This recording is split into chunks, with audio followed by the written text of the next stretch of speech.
moment qui est tout à fait propice, vu tout ce qui se passe en ce moment autour de l'intelligence artificielle et l'ensemble des questions qui se posent depuis quelques mois maintenant. C'est vrai que on se rend compte qu'il y a beaucoup de questions qui se posent sur la façon dont on doit approcher l'intelligence artificielle, avec un ensemble de limites qui sont pointées dernièrement, des limites sur la question de l'utilisation des données, des limites sur la question de l'orientation politique des intelligences artificielles, sur les usages qui peuvent être parfois intentionnés, sur des applications cachées qui impacteraient un peu nos productions.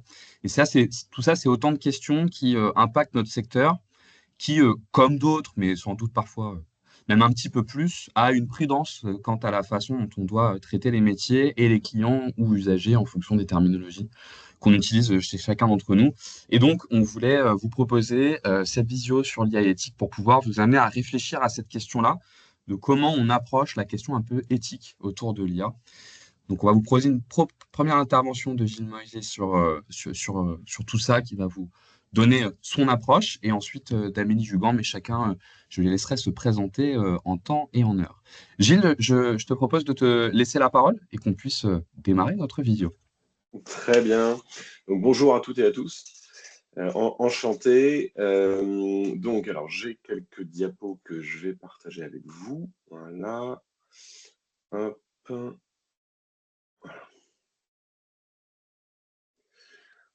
Donc là, vous devriez voir mon écran, j'imagine. Exactement. Parfait.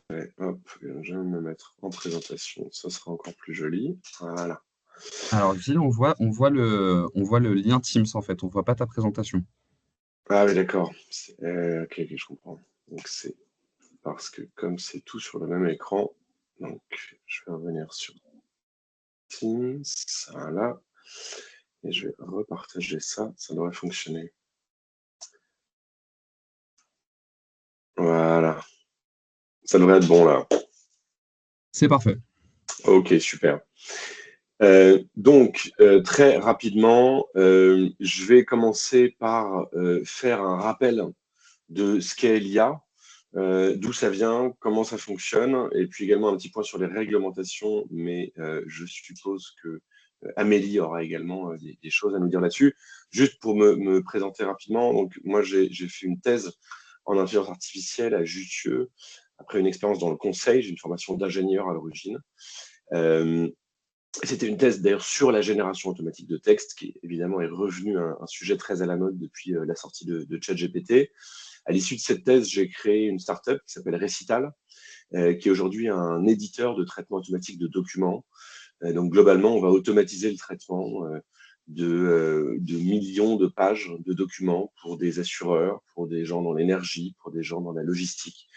Par exemple, chez Engie, on va automatiser l'analyse des diagnostics techniques amiantes. Avec notre IA, pour AG2R, on va automatiser le traitement des mails. Pour Infogreffe, on traite aujourd'hui tout le flux des bilans comptables en France, etc. Donc ça, c'est ce que j'ai fait après la thèse. J'ai également écrit un livre préfacé par Étienne Klein aux éditions du Robert qui s'appelle « Donnerons-nous notre langue au ChatGPT ». C'est le Robert qui m'a passé cette commande quelques mois après la sortie de ChatGPT. Vous vous souvenez toutes et tous du bruit et de l'agitation que ça avait créé. Donc voilà, on voulait faire un livre là-dessus. Et puis enfin, j'ai également enseigné l'IA à Sciences Po, à CP Europe. J'ai malheureusement plus le temps de faire ça, mais voilà, c'était une excellente expérience. Pardon, ouais. Donc, très rapidement, donc on a 50 minutes, il est 40, donc on se laisse jusqu'à 9h30, c'est bon? Parfait. Super. Donc, on va faire un peu un voyage dans le temps pour comprendre d'où vient l'IA, comment ça fonctionne. Et on va repartir de la création de l'ordinateur sous forme d'une idée abstraite, qui est la machine de Turing, jusqu'à ChatGPT en 2022. On ne va pas rentrer dans les équations, on ne va pas avoir un exposé excessivement technique, mais l'intérêt, c'est en fait de faire ce rappel-là pour en fait comprendre comment ça fonctionne et surtout pourquoi on en est là aujourd'hui. Parce que ChatGPT a vraiment été. D'ailleurs, je dis souvent que c'est plus une révolution sociale que technologique. Les éléments de base de ChatGPT étaient déjà présents depuis de nombreuses années. Mais ChatGPT, ça a été le moment où tout le monde s'est dit, waouh, là, ça marche, c'est pour de vrai. Qu'est-ce qu'on fait avec ça? Et c'est intéressant, justement, pour ça, de voir d'où ça vient et comment on en est arrivé à ChatGPT. Donc, petit rappel, évidemment, ChatGPT sort en novembre 2022. Ça, je crois que personne n'est passé à côté. ChatGPT, c'est une IA générative. Les IA génératives ne sont pas toutes les IA. Il y a plein d'autres IA qui ne sont pas génératives. Mais donc, ChatGPT est une IA générative et c'est une IA générative de texte. C'est-à-dire qu'elle prend du texte en entrée et elle renvoie du texte en sortie sous forme d'une réponse, sous forme d'un résumé, sous forme d'une traduction, en fonction de ce que vous lui avez demandé. Et donc, c'est bien texte to texte. Il y a des IA génératives qui génèrent des images. Vous donnez une description d'une scène, donc du texte en entrée, et elle vous sort une image. Il y a des IA génératives de vidéos, il y a des IA génératives de sons, etc. ChatGPT, c'est une IA générative de texte. Alors, de quoi parle-t-on? C'est important, là aussi, je passe rapidement dessus, mais je trouve que c'est important. D'ailleurs, évidemment, Benjamin, on pourra partager cette présentation hein, avec les gens qui sont présents ici. D'abord, ChatGPT, c'est un chatbot. Un chatbot, c'est un logiciel informatique dont l'objectif est de simuler une conversation humaine. En gros, l'idée, c'est de dire, est-ce que je peux discuter avec un chatbot comme je discute avec un ou une amie, par exemple. Bon, donc ça, c'est l'objectif du chatbot. C'est donc un logiciel informatique. Le chatbot, c'est un type particulier d'intelligence artificielle. Il y a plein d'autres applications de l'intelligence artificielle.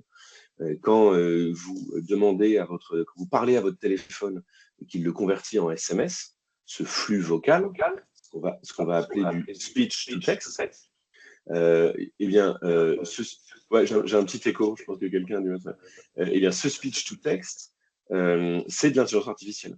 Même quand vous demandez à Google Maps d'aller de Paris à Marseille en évitant les autoroutes, c'est de l'intelligence artificielle. Alors avant, on appelait ça de la recherche opérationnelle. Mais finalement, tout ça, c'est rentré sous l'intelligence artificielle. Quand vous regardez votre téléphone Apple pour le débloquer, il va y avoir de la reconnaissance de visage, ça, c'est de la vision par ordinateur, qui est une branche de l'intelligence artificielle. Les chatbots, de la même manière, c'est un type d'intelligence artificielle. L'intelligence artificielle, alors, il n'y a pas de définition absolument stricte là-dessus. Je reprends la définition de Peter Norvig et Stuart Russell dans leur livre Artificial Intelligence, A Modern Approach, qui est, je dirais, le livre de référence, je crois, qui est enseigné dans à peu près 1500 universités aujourd'hui dans le monde. Stuart Russell est quelqu'un avec qui j'ai eu la chance de travailler à Jussieu, qui est professeur d'IA à Berkeley. Et lui, il dit finalement que l'IA, c'est l'ensemble des programmes informatiques dont l'objectif est de simuler un comportement intelligent et ou humain. Alors évidemment, il dit et ou parce qu'il y a des comportements humains qui ne sont pas intelligents et puis des comportements intelligents qui ne sont pas humains. Bon, mais dans les deux cas, par exemple, la calculatrice, c'est pas très humain et puis ça peut paraître quand même comme assez intelligent. On lui demande des opérations, elle calcule très vite. Bon. Donc ça, c'est l'intelligence artificielle. Donc, on voit que c'est une définition qui est assez souple, qui est assez floue en fait. Mais aujourd'hui, on se met à peu près d'accord là-dessus et je dirais que c'est la définition académique du terme. L'IA comme discipline, hein, parce que parfois on dit c'est une IA, donc là on parle bien d'un programme informatique, et puis l'IA d'une manière générale, c'est l'étude de ces programmes informatiques. Un programme informatique, qu'est-ce que c'est? C'est une suite d'instructions qui s'exécute sur une machine de Turing. Et en fait, alors ça paraît très théorique, mais c'est en fait extrêmement concret parce que tous les ordinateurs qu'on a, tous les téléphones qu'on a, même ce qu'on a dans notre lave-linge, dans notre frigo, dans une enceinte connectée, dans une voiture, tout ça, ce sont des machines de Turing. C'est ça qui est assez génial, c'est que j'y reviendrai juste après, mais donc Alan Turing a inventé un modèle abstrait qui aujourd'hui décrit le fonctionnement de tous les ordinateurs dont on dispose, à l'exception, on en parle beaucoup, mais il y en a encore très peu, des ordinateurs quantiques. Les ordinateurs quantiques ne sont pas des machines de Turing, mais ce sont les seuls. Tout le reste, toute l'électronique qu'on a, ce sont des machines de Turing. L'ordinateur, c'est la réalisation concrète d'une machine de Turing. Turing, il avait créé un modèle mathématique abstrait, et John von Neumann, je le dirai juste après, a dit, ce truc abstrait, on peut en faire quelque chose de concret. Eh bien ça définit tous les ordinateurs qu'on utilise. Et puis enfin, l'étude des ordinateurs et leurs applications, c'est l'informatique. Là, en 2 slides, on a vu tous les termes, on a défini tous les termes dont on aura besoin pour aller de la naissance de l'ordinateur jusqu'à ChatGPT. Donc voilà, Turing, pourquoi c'est important de revenir à ça? Parce que ça permet de comprendre d'où vient l'informatique et finalement pourquoi ça fonctionne comme ça. L'informatique, c'est né, euh, j'allais dire, d'un délire de mathématicien. C'est peut-être un peu excessif, mais je veux dire, c'est que Alan Turing, c'est un mathématicien. Et à cette époque-là, il se disait, est-ce qu'il existe un algorithme qui permet de démontrer tous les théorèmes mathématiques? C'est vraiment une question de matheux par excellence. Petit rappel, qu'est-ce qu'un algorithme? Un algorithme, c'est une recette de cuisine. C'est-à-dire, c'est un ensemble de choses en entrée sur lesquelles on va appliquer un ensemble d'instructions, toujours les mêmes, toujours dans le même ordre, et qui vont nous donner un ensemble de résultats. Donc, par exemple, donc c'est pour ça que la recette de cuisine, c'est vraiment l'algorithme par excellence. On prend des œufs, de la farine et du lait, on mélange tout ça, on met ça à cuire au four, et puis on finit avec un gâteau. L'input de l'algorithme, c'est œufs, farine, lait. Les instructions, c'est mélanger, mettre au four. L'output, c'est gâteau. Voilà. Et bien ça définit un algorithme de manière absolument générique. La question que se posaient les mathématiciens, c'était est-ce que si les inputs, ce n'est pas des œufs, de la farine et du lait, mais d'autres théorèmes existants, et qu'on veut que l'output, ce soit un nouveau théorème qu'on ne connaisse pas, est-ce qu'entre les deux, on peut trouver les instructions qui, à tous les coups, de théorèmes existants, nous en donnent un nouveau? Eh bien, pour tester cette question, c'était un des problèmes de Hilbert, qui était un mathématicien allemand du début du XXe siècle, qui avait dit ça fait partie des grands problèmes du siècle. Et alors Kurt Gödel avait déjà affirmé ça, mais lui, Turing, il prend une autre approche et il dit, ben, je vais imaginer une machine. Donc, alors, je ne vois pas tout le monde ici, mais j'imagine qu'il y a des gens qui ont dû connaître l'époque de la cassette vidéo, de la cassette audio. Donc, vous imaginez une cassette, c'est-à-dire avec une bande magnétique, sauf que là, elle est infiniment longue. Et sur cette bande, vous allez avoir une tête de lecture qui peut lire ou écrire n'importe quel symbole, et qui, quand elle lit ou écrit un symbole, va aller soit à droite, soit à gauche, en fonction d'une table de règles qui lui dit quoi faire en fonction de chaque cas. Eh bien, Alan Turing, il démontre que cet objet abstrait, cette machine de Turing, elle peut calculer toutes les fonctions calculables. Donc ça, c'est quand même assez intéressant. Et il dit, ben regardez, j'ai un programme dont je sais qu'il ne peut pas être, comment dire, j'ai une fonction dont je sais qu'elle ne peut pas être programmée comme ça. Donc, il existe des fonctions qui ne peuvent pas être calculées, même avec une fonction qui est entièrement calculable. Donc, il n'existe pas d'algorithme qui, de manière universelle, peut trouver tous les théorèmes. Truc de matheux. Sauf que quand il fait cette machine-là, il se rend compte aussi que il est de tradition anglaise. Il est anglais d'ailleurs, Alan Turing. Et dans la tradition anglaise philosophique, mais également allemande, donc chez les Anglais, c'est avec Hume, chez les Allemands, c'est avec Leibniz, on dit que penser, c'est calculer. Donc si on a inventé une machine qui est capable de calculer tout ce qui est calculable, alors peut-être qu'entre autres, elle pourrait penser, puisque penser, c'est calculer. Et donc c'est bien de cette idée-là que l'intelligence artificielle naît, et d'ailleurs, dès le début, alors à cette époque-là, Turing ne parle pas encore d'intelligence artificielle, il parle d'intelligence computationnelle. Mais c'est exactement la même chose. Il dit, est-ce que ma machine peut penser, puisqu'elle peut calculer tout ce qui est calculable? Il va y avoir par ailleurs John von Neumann, qui va dire, OK, cette machine est géniale. À cette époque-là, on est en plein dans l'explosion des transistors. Alors, à cette époque-là, l'article de Turing, c'est 1936. Les transistors vont arriver très peu de temps après. Et Turing propose une architecture qui permette de mettre en place de manière concrète, réelle, cette machine. C'est l'architecture de von Neumann, sur laquelle, je le disais à l'instant, tous les ordinateurs, tous les téléphones portables, tous les devices électroniques qu'on possède sont construits. En gros, c'est quoi? C'est une machine qui prend des choses en entrée. Donc aujourd'hui, ça pourrait être un clavier, un micro, un écran tactile. Ça, c'est les inputs. Ensuite, un élément qui calcule, ça c'est ce qu'on appelle le processeur ou le CPU, Computing Processing Unit. Ça fait des calculs.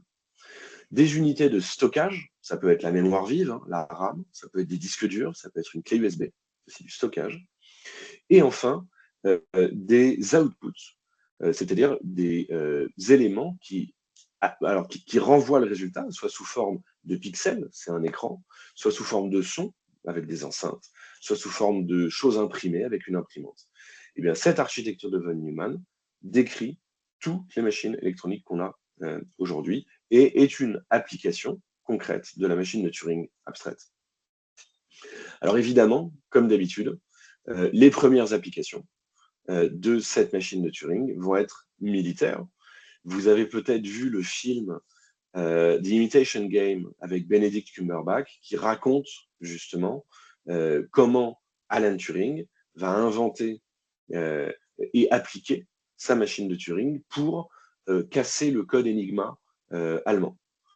Ça a eu un impact absolument considérable durant la Seconde Guerre mondiale, puisque les Anglais ont été capables d'intercepter et d'interpréter les communications allemandes. Ça, c'est de ce côté de l'Atlantique, de notre côté de l'Atlantique. De l'autre côté de l'Atlantique, John von Neumann, qui en tant que mathématicien juif hongrois avait dû fuir l'Europe, et donc était à Princeton, à l'Institute for Advanced Studies, et bien là, de ce côté-là, ils vont utiliser la machine de Turing et donc sa mise en œuvre sous forme avec l'architecture de von Neumann pour le programme Manhattan. Et donc le lancement des 2 bombes nucléaires sur Hiroshima et Nagasaki. Donc, à leur manière, finalement, et à sa manière, l'ordinateur, les premières applications seront militaires et vont servir à arrêter, alors dans des conditions qu'on peut tout à fait discuter, mais à arrêter en tout cas le conflit en Europe avec l'interception des communications allemandes et en Asie avec les bombes nucléaires. Aujourd'hui, évidemment, et d'ailleurs c'est ce qui s'est passé à la suite de la guerre, l'informatique a trouvé également de très nombreuses applications civiles, comme par exemple Microsoft Teams qui nous permet d'avoir cette réunion. Mais donc voilà, tout l'environnement informatique, évidemment, s'est développé là-dessus. Alors, juste pour finir, mais donc la pensée calculable, c'est ce dont je vous parlais à l'instant, c'est-à-dire que si cette machine peut calculer tout ce qui est calculable, alors, et si on admet que penser c'est calculer, ce qui là encore est tout à fait discutable, hein, mais si on admet ça, alors évidemment cette machine devrait être en mesure de calculer, de penser. Et donc c'est pour ça que Alan Turing invente l'intelligence artificielle avec l'informatique. C'est vraiment des choses qui se passent exactement en même temps. Et d'ailleurs, Alan Turing va concevoir ce qu'on appelle le test de Turing, qui était destiné à déterminer si une machine était intelligente ou non. Donc là encore, le test qui retient est entièrement discutable, mais lui, il dit, si on peut discuter avec quelqu'un ou une machine derrière un écran, donc il pensait déjà à des applications de chat, hein, type Messenger, type ce qu'on veut. Il dit, si quand je fais ce chat, je pense que la personne avec qui je viens de discuter est humaine, alors qu'en fait c'est un logiciel, alors ce logiciel est humain. Alors en fait, c'est encore un peu plus rigolo parce que l'énoncé précis du test de Turing dit même si cette machine arrive à se faire passer pour une femme, alors elle est intelligente. Très étonnant. L'énoncé original du test de Turing est assez, macho, ou en tout cas un peu bizarre, mais très rapidement, les gens ont dit, bon, l'objectif, alors ça on suit là, l'objectif est de simuler une conversation. Et d'ailleurs, ce qui a été assez rigolo, c'est que ce test-là a été fait pendant de nombreuses années. C'était le Loebner Prize, qui a eu lieu notamment dans les années 90 et au début des années 2000.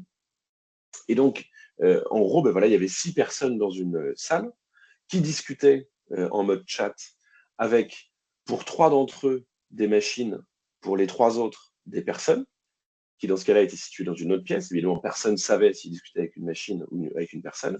Et puis après, je crois, 10 ou 20 minutes de discussion, on leur demandait est-ce que vous avez parlé avec une machine ou est-ce que vous avez parlé avec un humain. Et du coup, ce qui était assez rigolo, c'est qu'à l'issue de cette expérience, on allait déterminer le logiciel le plus humain, mais également l'humain le plus humain. Parce que notamment, donc c'est Brian Christensen qui raconte ça dans un livre, il y avait des humains qui étaient tellement experts dans certains domaines que très souvent on les prenait pour les machines. Donc c'est assez rigolo en fait de voir que ce test-là en fait est un test d'humanité qui s'applique aussi bien aux machines qu'aux humains. En tout cas, c'est ce qui a été fait sur le Loebner Prize et ce qui a donné un très bon livre de Brian Christensen. Les références sont à la fin des slides aussi, hein. Alors, On sort de la Seconde Guerre mondiale, l'informatique va arriver dans la vie de tous les jours, principalement dans les entreprises, notamment avec une boîte qui va devenir absolument énorme, qui s'appelle International Business Machines, donc IBM, et qui va installer des ordinateurs, notamment dans les institutions financières où effectivement cette capacité à calculer les intéresse beaucoup. Le terme d'intelligence artificielle va arriver en 1956, donc 10 ans après la fin de la guerre, durant ce qu'on appelle la conférence de Dartmouth, qui rassemblait justement à l'époque on parlait pas encore d'informaticiens, mais des mathématiciens, des logiciens, des gens qui étaient dans l'électronique, et qui pensaient qu'en mettant un maximum de règles et de connaissances données par les experts dans l'ordinateur, eh bien, finalement, l'ordinateur deviendrait intelligent. En gros, l'idée, c'était de dire, si on a un dictionnaire, un livre de grammaire dans un ordinateur, ben, normalement, il devrait savoir parler. Bon. Et ce dont on s'est rendu compte, c'est que ben, ça n'est pas vrai. C'est-à-dire qu'en fait, il existe des choses qu'on peut décrire et pour lesquelles on peut donner l'algorithme de comment elles fonctionnent. Par exemple, je ne sais pas, ben, typiquement, la loi, on peut expliquer les règles, les contre, les exceptions, etc. Même si en fait, on se rend compte que la loi est assez difficile à automatiser, mais je ne sais pas, il y a des processus, voilà, des processus métiers. On en a tous dans nos métiers. Hein. Pour demander les congés, il faut aller là. Et puis, si on n'a pas assez, il faut demander à un tel, etc. Tout ça, ça s'explique assez bien. Et donc, ça peut se coder dans une machine de manière assez simple. Mais il y a en fait plein de phénomènes qu'on ne peut pas décrire et dont on ne sait pas comment est-ce qu'ils fonctionnent précisément, ou en tout cas comment est-ce qu'ils fonctionnent suffisamment précisément pour pouvoir les donner à un ordinateur sous forme d'un algorithme. Et par exemple, le langage. Là, je parle depuis bientôt 20 minutes.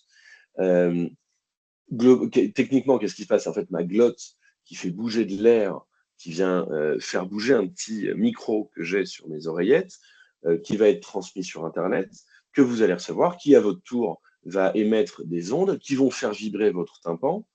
Et ce tympan va envoyer un influx nerveux à votre cerveau et créer, j'espère, du sens. Bon, eh bien, la manière dont on passe de cette vibration et de cet influx nerveux au sens qui est créé dans votre cerveau, en fait, on ne la connaît pas. On ne sait pas expliquer ça. On ne sait pas l'expliquer, en tout cas de manière suffisamment précise pour pouvoir le coder. Si bien que, et ça c'est tout le début de l'intelligence artificielle, ce qu'on appelle les modèles descendants, c'est-à-dire on part de la connaissance de l'expert pour euh, pour que cet expert rentre des données et des règles dans la machine qui va du coup pouvoir les exécuter indéfiniment et très rapidement, eh bien, donc ça, c'était ce qu'on appelait l'IA descendante, ça a été l'IA jusque à peu près au milieu des années 80. Eh bien, en fait, le problème, c'est que cette IA se heurtait à tous ces problèmes-là qu'on ne sait pas décrire de manière suffisamment précise. Ça a été l'époque des systèmes experts, ça a été l'époque des ontologies, et donc des approches descendantes, puisqu'on part d'une connaissance experte pour la mettre dans une machine. Et donc on arrive au milieu des années 80, et en fait on a ce qu'on appelle le premier hiver de l'IA, parce que jusqu'à présent il y avait énormément d'investissements. Si vous voulez, il y avait une excitation similaire à celle qu'on connaît aujourd'hui autour de l'IA. C'est pour ça que c'est intéressant de le rappeler aussi. C'est pas la première fois que tout le monde est en train de se dire waouh, les machines débarquent, elles vont nous remplacer. C'est en fait un fantasme qui est assez ancien, en tout cas qui a déjà eu lieu une première fois. Et donc, voilà, les systèmes experts, déception, ils ne peuvent pas, alors ils sont très interprétables, puisqu'on sait comment est-ce qu'ils fonctionnent, puisque ce sont des experts qui ont donné des règles et des données pour les faire fonctionner, mais le problème, c'est que dans plein de cas, eh bien, en fait, ils ne donnent pas les résultats qu'on attend, et donc c'est valable pour le langage, c'est valable pour la vision. On ne sait pas décrire sous forme d'algorithme précis comment les pixels qui arrivent, que nos yeux envoient à notre cerveau sont convertis en une image qui a du sens. Moi, j'ai plein de pixels qui arrivent devant moi, j'ai une fenêtre au fond de la chambre, j'ai un écran devant moi, sur cet écran, j'ai 9 petits carrés avec dans certains de ces carrés un visage, dans d'autres des initiales. Enfin, ça, j'arrive à l'interpréter en temps réel, en tout cas à 10 images par seconde, sans savoir du tout comment ça marche. Et aucun chercheur en neurosciences ne sait comment ça marche précisément. On a évidemment des notions, on sait qu'il y a des cônes, des bâtonnets dans l'œil, on sait qu'il y a un influx nerveux, mais ce qui se passe dans notre cerveau pour donner du sens, la création de sens, est un phénomène qui nous échappe encore très largement, très très largement. Donc, à la fin des années 80, les systèmes descendants qui partent de l'expertise pour automatiser un raisonnement, pour automatiser une machine, ces systèmes descendants se heurtent au mur finalement de notre ignorance du fonctionnement précis des phénomènes qu'on cherche à simuler. Et donc, d'autres approches émergent, alors qui existaient déjà, et qui contiennent notamment les fameux réseaux de neurones, mais les réseaux de neurones ont été créés dès, comment dire, le modèle du réseau de neurones, c'est toute fin 40 avec McCulloch et Pitts, et puis ensuite leur première implémentation informatique sera avec Rosenblatt dans le courant des années 50. Et là, ce sont des modèles ascendants, c'est-à-dire que au lieu de dire on va partir de la connaissance des experts pour la coder sous forme de programme informatique ou de système expert, on va prendre des datas, des enregistrements, et on va montrer ces enregistrements à une machine qui va en quelque sorte devoir elle-même trouver les règles qui sous-tendent cet enregistrement, ces datas. Ça, c'est ce qu'on appelle des modèles ascendants. Alors, comment ça fonctionne? Je vais vous donner un exemple très simple, parce que c'est important de le comprendre. On a vu les modèles descendants, on va avoir des experts, ils écrivent des règles, des faits, ça nous donne un système expert et ça déroule. Bon. Les modèles ascendants, on va prendre par exemple des photos. Supposons que vous vouliez faire un système qui soit capable de dire si dans une photo, il y a un visage ou pas. Ce que vous allez faire, c'est que vous allez prendre des dizaines de milliers de photos, des centaines de milliers de photos, et puis vous allez dire, sur cette photo, il y a un visage, sur cette photo, il n'y en a pas. Donc le système, il prend en entrée une photo, et il répond oui ou non. Relativement simple. Il y a plein de systèmes de ce type-là, ascendants, qui vont pouvoir apprendre à partir des données. Il va y avoir des SVN, il va y avoir des arbres de décision, il va y avoir des cas plus proches voisins, et il va y avoir des réseaux de neurones. Aujourd'hui, le réseau de neurones est un de ces modèles ascendants qui a le plus le vent en poupe, parce que c'est celui qui supporte tous les grands modèles qu'on utilise, dont les fameux grands modèles de langue sur lesquels est construit ChatGPT. Et bien, ce réseau de neurones, pour lui faire apprendre à déterminer si oui ou non il y a un visage dans une photo, vous partez de vos données d'entraînement. Il y en a, je ne sais pas, 10 000 dans lesquelles il y a un visage. Donc vous avez noté, là, il y a un visage. Puis il y en a 90 000 dans lesquelles il n'y en a pas. Et vous allez lui montrer la première photo. Donc techniquement, qu'est-ce que vous allez faire? Vous allez prendre la photo, vous allez la découper en lamelles, puis vous allez comme ça entasser toutes les colonnes de l'image, comme ça. Ça va vous faire ce qu'on appelle un grand vecteur. Puis ce vecteur, vous allez le passer dans une première couche de neurones. Qu'est-ce que c'est ces neurones? C'est, on prend la valeur du premier pixel, on la multiplie par une constante, on ajoute un chiffre, donc ça fait AX plus B, et puis on fait ça pour chacun des pixels, et puis on voit si ce chiffre dépasse un seuil ou pas, donc en gros on le passe dans une fonction, et puis le résultat de cette fonction, on le passe à la couche de neurones suivante. Et puis on continue, de couche après couche. Et puis à la fin, on lui dit, alors, il y a un visage ou pas? 0 ou 1? Et là, il va nous donner deux valeurs. Une valeur pour, en gros, la probabilité que ce soit 0, et puis une valeur pour la probabilité que ce soit 1. Donc, s'il nous dit c'est 0,90, donc 90% de chance que ce soit 0, c'est-à-dire qu'il n'y a pas de visage, et 10% de chance qu'il y a un visage. Donc ça, c'est le résultat de tous ces calculs couche après couche. Et là, vous allez le comparer, ce résultat, avec vous, la bonne réponse. Vous savez s'il y a un visage ou pas. Si le réseau a la bonne réponse, vous faites rien. Si le réseau n'a pas la bonne réponse, vous allez chercher à comprendre à quel moment de cet empilement de neurones il s'est trompé en quelque sorte. Autrement dit, comment réajuster légèrement les valeurs numériques qui sont dans chacune de ces couches de neurones pour que la prochaine fois, il ait plus de chances de donner la bonne réponse. Ça, c'est ce qu'on appelle la rétropropagation du gradient. Voilà, vous faites ça, tac, tac, tac, et donc vous changez très légèrement les valeurs pour que la prochaine fois, il ait plus de chances de donner la bonne réponse. Et vous passez à la photo suivante. Et vous refaites la même chose. Alors, Visage ou pas visage? Drac, il fait ses calculs, il vous donne sa réponse. C'est OK, je touche à rien. Tu t'es trompé? OK, je rétropropage le gradient. Image suivante, image suivante, image suivante. Ensuite, même parfois, on lui donne plein d'images d'un coup.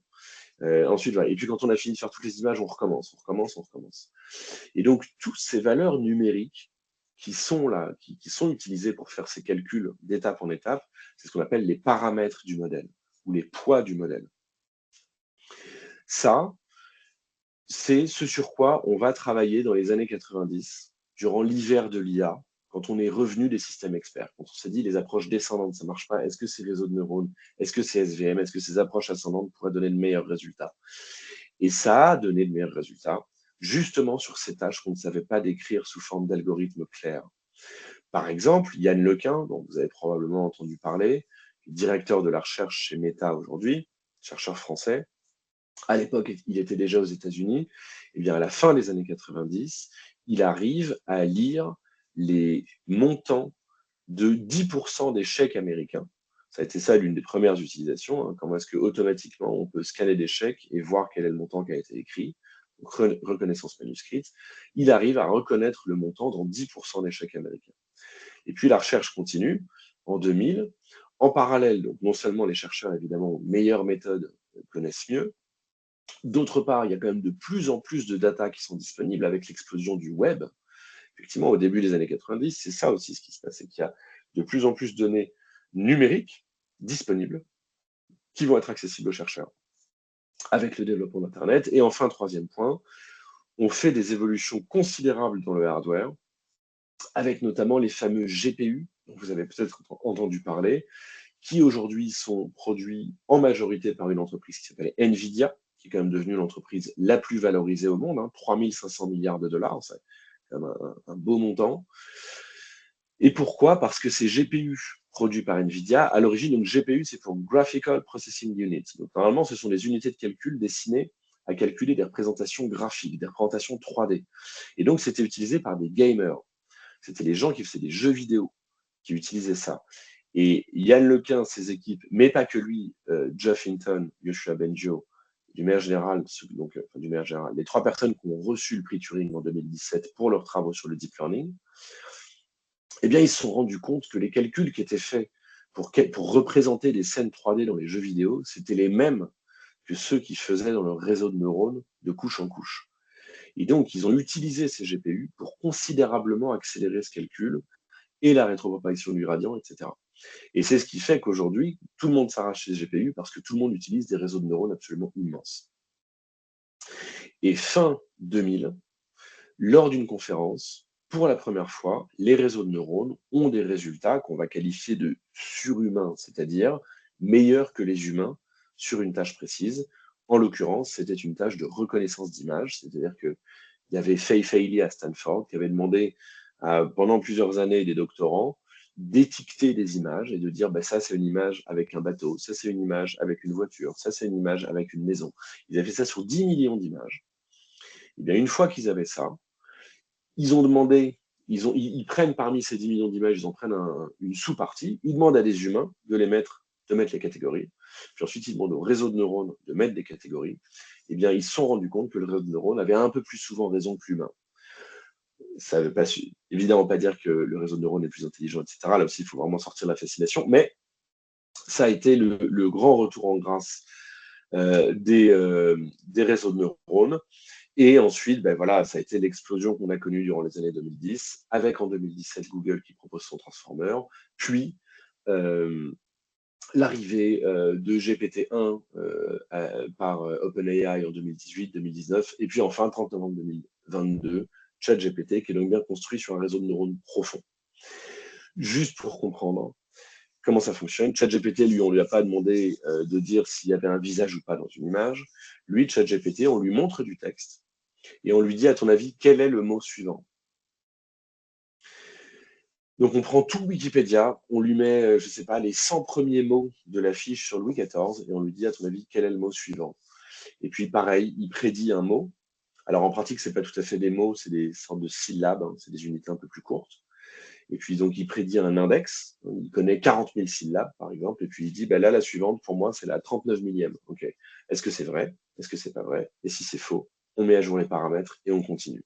Et ça, c'est ce que OpenAI a fait, mais c'est ce que Google fait aussi, c'est ce que Mistral fait, pour entraîner des modèles qui sont capables de générer du texte. Et ce qui est assez génial, c'est qu'en fait, c'est le caractère émergent en fait de ces machines qui a fait faire waouh à tout le monde le 30 novembre 2022. Pourquoi? Parce que on ne leur a jamais appris directement à répondre à vos questions en particulier, ou à faire de la traduction, ou à faire des choses comme ça. Simplement, en leur demandant de prédire le mot suivant, ils acquièrent ces compétences.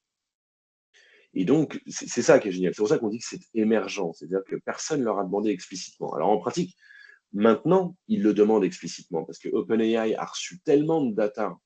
Ça, on verra ensuite un peu après quand on sortira de l'exposé technique. Mais en gros, il y a tellement de personnes qui posent des questions à ChatGPT que OpenAI, donc l'entreprise qui publie ChatGPT, voit bien ce qui intéresse les gens. Et donc, du coup, ils vont reprendre ces textes pour lui faire prédire le mot suivant à partir de ces textes. Donc, effectivement, ça, c'est ce qu'on appelle des jeux de données d'instruction. Mais au départ, il n'y avait pas d'instruction. On leur demandait juste de prédire du texte. Et on s'est dit, tiens, c'est dingue, en leur demandant juste de prédire le mot suivant, ils apprennent à simplifier, paraphraser, résumer, traduire, répondre à une question. Et ça a été l'effet waouh du truc, qui fait même dire à des gens que finalement, peut-être que nous, humains, on fonctionne pareil. Est-ce que moi-même, je ne fais pas que prédire la syllabe suivante étant donné les précédentes? Alors, il y a certains chercheurs qui disent oui, dans certains cas, c'est vrai. Par exemple, quand on complète la phrase de quelqu'un avec qui on est en train de discuter, on fait exactement le même exercice, c'est la prédiction de mots suivants, étant donné ceux qu'on vient de recevoir. Mais on voit également par ailleurs, notamment dans tout ce qui relève de la créativité, que la créativité ne fonctionne pas comme ça, et que d'ailleurs, ces réseaux de neurones ne sont pas créatifs. Précisément, enfin c'est normal, on leur a demandé de répéter ce qui avait déjà été écrit. Donc, par essence, ils ne peuvent pas être créatifs.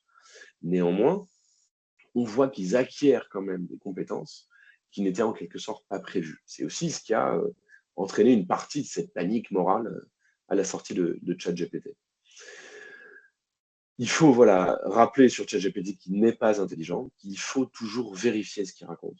Ça, c'est très important. Je pense que vous le savez, mais notamment pour les plus jeunes qui utilisent ChatGPT pour faire leurs devoirs, il faut leur dire attention, il peut, et d'ailleurs, il régulièrement raconte des bêtises.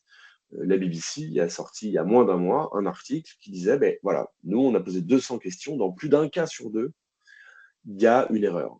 Et en plus, le problème, c'est que ça peut être des erreurs extrêmement subtiles, parce que vous avez toutes et tous, j'imagine, utilisé ChatGPT, vous avez vu à quel point il était convaincant. Il répond rapidement, très bien, de manière très affirmative, si bien que bah, on peut être tenté de prendre tout ce qu'il nous dit pour argent comptant. Il ne faut surtout pas. Il faut toujours vérifier ce qu'il raconte. Par ailleurs, il n'évolue pas tant qu'il n'a pas été entraîné. Alors maintenant, les systèmes type ChatGPT vont chercher sur le web et vont construire leurs réponses à partir des résultats qu'ils récupèrent sur le web. Donc effectivement, ça, à minima, c'est à jour. Et quand ils ne se connectent pas au web, le grand modèle de langue a en quelque sorte toute sa connaissance engrammée dans les paramètres du réseau de neurones. Et donc, tant qu'il n'est pas mis à jour, eh bien, il n'évolue pas dans sa connaissance du monde. Et c'est ce qui s'était passé avec les premières versions de ChatGPT, qui n'étaient pas au courant que les Russes avaient attaqué l'Ukraine en 2022. Parce que il avait été entraîné sur des données qui dataient de avant ce moment-là. Donc, pour lui, le monde ne contenait pas ce fait-là. Et ça, c'est assez important parce que c'est vrai sur ChatGPT, mais c'est vrai sur toutes les IA. Elles sont entraînées sur les jeux de données. Eh bien, quand on est entraîné sur un jeu de données, le monde se limite à ce jeu de données. Il n'y a rien d'autre dans le monde que ce qu'on a vu. Et donc, là encore, cette capacité à comprendre la nouveauté est complètement exclue de l'intelligence artificielle pour ça. Voilà. Alors, en vrai, donc là, on a vu, voilà, de Alan Turing, création de la machine de Turing, jusqu'à ChatGPT. Maintenant, qu'est-ce qu'on fait en vrai avec cette IA? On est submergé par un flux d'informations concernant l'intelligence artificielle. Hein. On ne peut même plus compter le nombre d'articles. Enfin, j'en parle dans mon livre. Je crois qu'on était à 30 000 articles par mois. Enfin, ça a dû encore augmenter.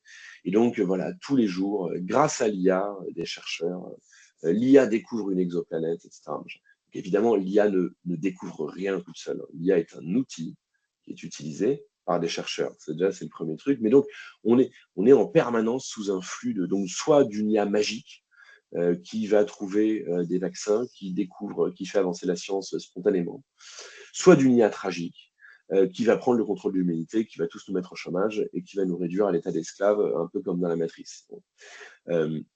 Il faut sortir de ces visions fausses. Ça ne veut pas dire que l'IA n'est pas dangereuse, ça ne veut pas dire que l'IA ne sert à rien, ça veut dire que l'IA ne prend pas de décision par elle-même. Même les fameux agents, etc., ce sont des humains qui ont demandé à des IA de résoudre des tâches. Donc ça c'est vraiment un point qui est extrêmement important. Il faut absolument sortir de cette fascination-là. En revanche, il y a un usage très concret de l'IA aujourd'hui, c'est le moteur de recommandation. Le moteur de recommandation, c'est un des multiples algorithmes d'intelligence artificielle. Et aujourd'hui, le moteur de recommandation, c'est le fuel des entreprises comme Google et Meta, par exemple, et Alibaba, par exemple. Ça génère à peu près, ça aussi c'est une estimation que je fais dans le livre, 600 milliards de dollars par an. C'est gigantesque. Le moteur de recommandation, c'est quoi? C'est pour Google la capacité à vous présenter une publicité adaptée quand vous tapez une requête, en fonction de ce que Google sait de vous. C'est pour Facebook vous proposer le post suivant qui, pareil, sera a priori le plus susceptible de vous intéresser. C'est pour Netflix la vidéo suivante. C'est pour Amazon, ceux qui ont acheté ça ont également acheté ça. C'est même pour Mythic ou Tinder, le partenaire qui serait le mieux adapté à vous. Tout ça, c'est un algorithme, c'est le moteur de recommandation.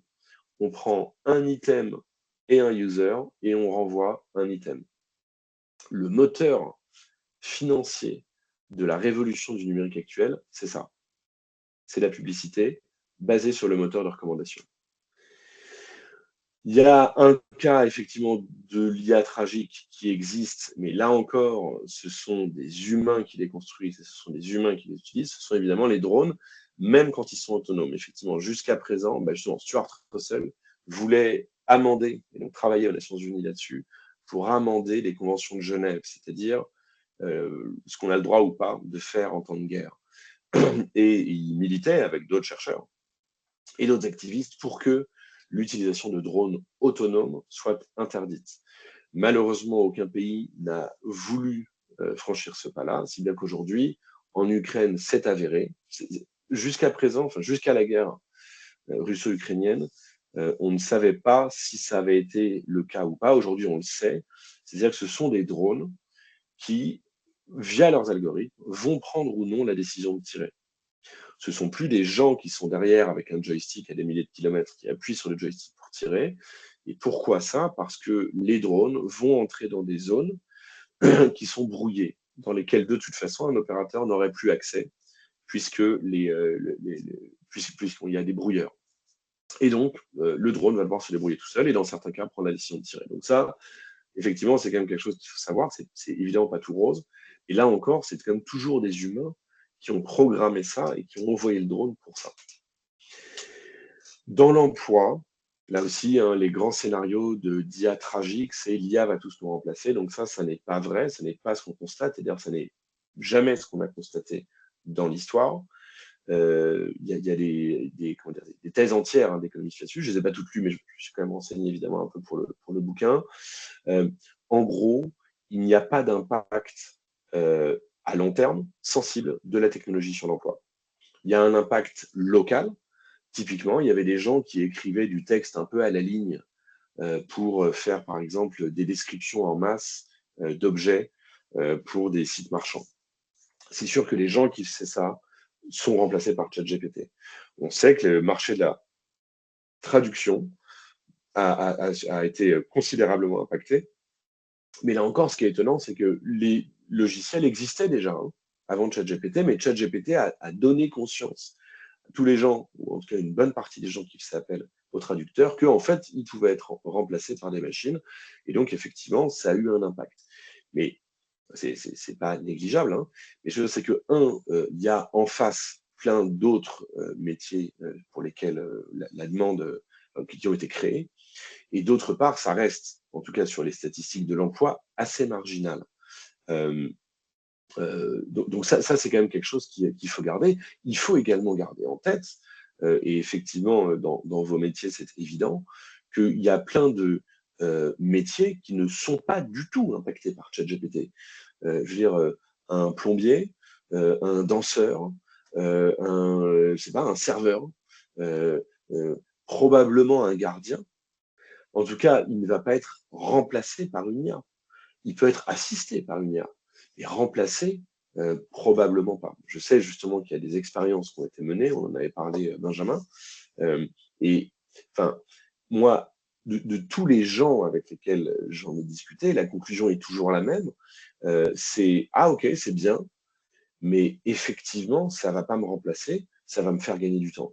Et donc, vraiment sur l'emploi, ChatGPT, ça a été dit et redit, j'ai eu l'occasion de le dire à BPI France, ChatGPT ne va pas remplacer les gens, mais les gens qui utilisent ChatGPT vont remplacer ceux qui ne l'utilisent pas.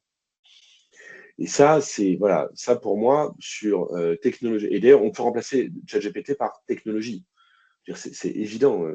Quand Word est arrivé, bah, effectivement, il y a des gens qui utilisaient Word et puis d'autres qui continuaient à écrire à la main.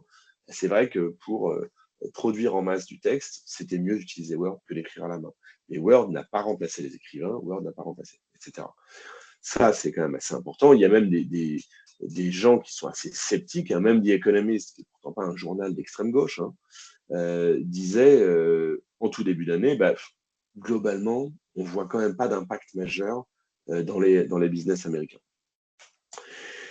Sur l'intelligence artificielle générale, vous en avez peut-être entendu parler, en gros, ce serait une IA qui serait meilleure que nous en tout. On en est à des années-lumière. On en est vraiment à des années-lumière. Quand on voit les erreurs que font encore les meilleurs modèles du marché sur des problèmes extrêmement simples, il ne faut pas oublier que ces modèles-là, en plus, ne sont pas incarnés. Ils ne peuvent pas interagir dans le monde. Ils n'ont pas de corps, ils n'ont pas de voix, ils n'ont pas d'émotion, ils n'ont pas d'intention, ils n'ont pas de volonté. Donc, vraiment, ça, je pense que le discours sur l'intelligence artificielle générale sert surtout à faire grimper la valorisation des boîtes qui font de l'IA. Je crois que c'est vraiment tout. Et là aussi, vous voyez, j'essaie en fait d'avoir un discours qui nous fait un peu sortir de la fascination. C'est aujourd'hui plus que jamais indispensable, hein, puisque la majorité de ces solutions sont américaines et qu'on voit depuis quelques temps et tout récemment que les Américains ne sont plus nos alliés. Mais c'est vrai, en fait, depuis longtemps. Moi, quand j'ai créé Récital, c'était déjà parce que Trump avait été élu une première fois. Donc voilà, moi, ça fait assez longtemps que je suis dans cette dynamique-là. Donc il faut sortir de la fascination. Il faut arrêter de se mettre en ordre de bataille dès que Sam Altman ou le patron de Google dit quelque chose. C'est fou quand même. Comment J'avais été invité à l'époque, il était ministre de la transformation publique chez Stanislas Guerini. Et donc, on avait parlé d'IA, etc. Et il nous avait dit, oui, moi, je veux de l'IA générative, je veux de l'IA générative. Pourquoi? Parce que ChatGPT était sorti 9 mois avant.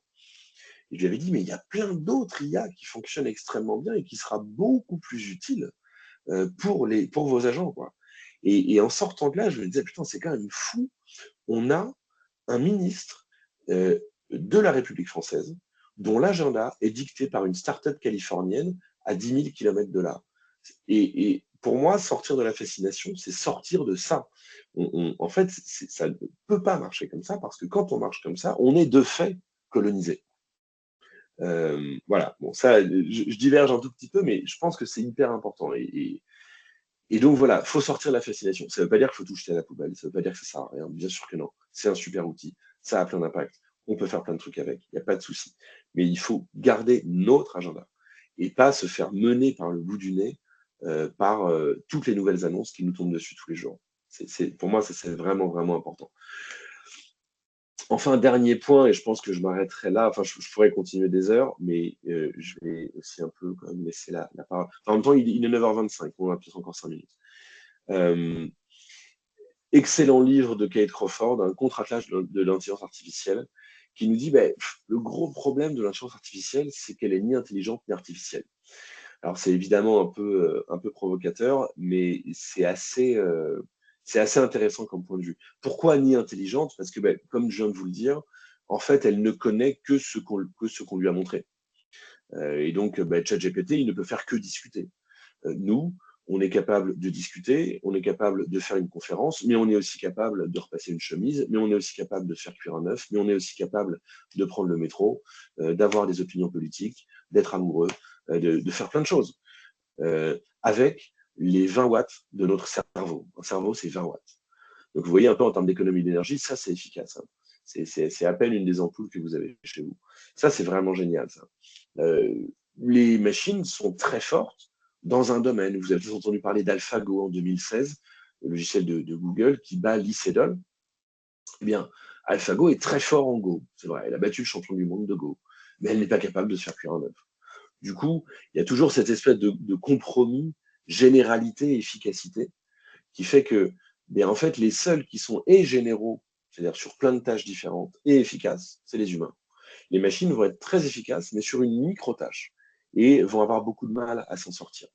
Donc ça, c'est pourquoi Kate Crawford nous dit qu'il y a pas si intelligente que ça, et surtout pas artificielle, et ça aussi c'est extrêmement important, et c'est tout l'impact euh, sur l'impact énergétique, l'impact en terres rares et en matériaux rares de tous ces data centers. C'est vrai que on nous présente souvent une image un peu éthérée de l'informatique, le cloud, le nuage, quelque chose qui flotte dans l'air, etc.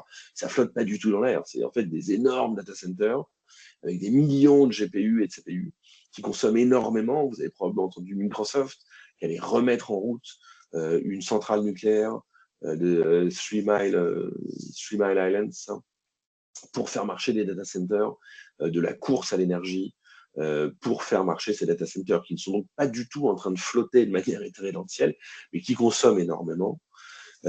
Ça, c'est pour l'aspect, je dirais, matériel des choses, donc énergétique, et puis également en termes d'extraction de ressources. Mais il y a également un aspect humain qui est absolument majeur parce que toutes ces IA sont entraînées sur des jeux de données qui ont été constitués par des humains qui travaillent à la chaîne pour dire oui, là il y a un visage, là il n'y a pas de visage, ça c'est un bateau, ça c'est un chat, etc. Pour créer ces jeux d'entraînement, vous avez probablement vu les CAPTCHA. Vous savez, quand vous arrivez sur un site, on vous propose un CAPTCHA. C'est-à-dire, on vous dit cliquez sur les cases où il y a un feu rouge, où il y a un passage piéton, etc. Ben ça, c'est parce qu'on fait de la data pour entraîner les IA derrière. Donc ça, c'est aussi pas très artificiel, en fait. Il y a beaucoup d'humains derrière. Et enfin, du coup, je finirai là-dessus. Désolé, c'est pas une note très rigolote, mais il faut quand même le savoir. C'est que aujourd'hui, chez Google, par exemple, il y a 15 000 personnes dans le monde qui, tous les jours, évaluent les résultats du moteur de recherche. C'est-à-dire que si vous avez fait une recherche, et donc il y a des gens, c'est des gens en plus qui sont ubérisés, c'est-à-dire que c'est des gens qui disent, OK, entre 20h et minuit, je veux bien travailler pour vous. Ce sont les Google Raters. Vous pouvez vous inscrire si vous voulez, le site qui est ouvert. Vous allez recevoir un manuel de 200 pages qui va vous dire comment évaluer le résultat d'une recherche Google. Et donc, sur les horaires où vous avez déclaré que vous étiez disponible, vous allez recevoir, bah, par exemple, un certain Gilles M à Paris, à 12h42, le lundi 10 mars, a tapé sushi. Et voilà la page qui lui a été présentée. Et il y avait une petite carte avec des restaurants de sushi autour de moi. Il y avait la définition Wikipédia du sushi, etc. Et là, ils vont dire, est-ce que c'est un bon résultat? Et là, la personne va rédiger un petit rapport pour dire, oui, ça c'est bien. Ah, attention, ce site, il n'est pas bien. Ah, la carte, on la voyait pas bien. Ah, ça, c'est pas clair, etc. Donc, en fait, il y a des armées d'humains qui, en permanence, jugent et évaluent le modèle. Et encore, ça c'est chez Google. Chez Facebook, là, on tombe vraiment dans ce qu'il y a de pire. Vous avez peut-être entendu parler des procès qui ont lieu contre Meta en ce moment même, d'employés, notamment au Kenya, qui sont payés quelques dollars de l'heure pour évaluer si oui ou non les photos, les vidéos, les commentaires publiés sur Facebook et que leur IA n'a pas réussi à analyser comme étant acceptable ou pas. Et donc, c'est à des humains de le faire. Et donc, vous imaginez le type de contenu auquel ces humains sont soumis 8 heures par jour. Je vous fais pas un dessin, mais d'ultra-violence, de pédocriminalité, etc. Et ces gens-là attaquent Facebook aujourd'hui parce qu'ils souffrent de désordre post-traumatic stress disorder. Donc voilà, c'est pas très joyeux, mais il faut le savoir, c'est pas artificiel non plus. Il y a des humains en permanence qui travaillent là-dessus. On est déjà arrivé à 9h30. Je vous ai parlé des moteurs de recommandation. Voilà, simplement pour que vous ayez les chiffres en tête. Voilà. Google, en un trimestre, avec ses pubs, fait 66 milliards de dollars de chiffre d'affaires. Et ça, c'est du moteur de recommandation. Donc, vous voyez, le fuel, il est là. En un trimestre, 65 milliards de chiffre d'affaires. Pour avoir l'ordre de grandeur, BNP fait après 45 milliards en un an. Voilà. Le trimestre dernier, c'est encore pire. Je crois que Google faisait 96 milliards. Et là-dessus, il leur en reste 26 à la fin du truc. Voilà, 88 milliards de revenus en tout quand on ajoute Google Play et Google Cloud. Donc voilà, ça rapporte beaucoup et c'est, je pense, une excellente transition pour Amélie puisque ces moteurs de recommandation fonctionnent avec un fuel qui s'appelle la donnée personnelle, puisque ce sont nos interactions et les informations qui nous concernent qui permettent de faire des recommandations toujours plus précises et toujours plus pertinentes pour lesquelles les annonceurs vont donner les 70 milliards ou les 40 milliards de revenus à Meta en publicité. Merci beaucoup. Merci Gilles pour cette présentation. Avant de passer la parole à Amélie, peut-être qu'on peut se laisser une ou deux questions jusqu'à Oui, bien pendant sûr. 3-4 minutes. Moi, je vais t'en poser une première, ce qui est que dans tout ce que tu décris, en fait, tu remets en place justement la place de l'humain dans le conditionnement de ces IA, que ce soit au travers des règles, de la question du pourquoi, en fait, on les met, des objectifs qu'elles suivent. Et pour nos entreprises, dans un contexte où, en fait, on n'a pas la main sur ce conditionnement, comment on arrive quand même à garder un petit peu la main pour sortir justement de la dépendance de ces conditionnements? Comment tu vois cette question-là?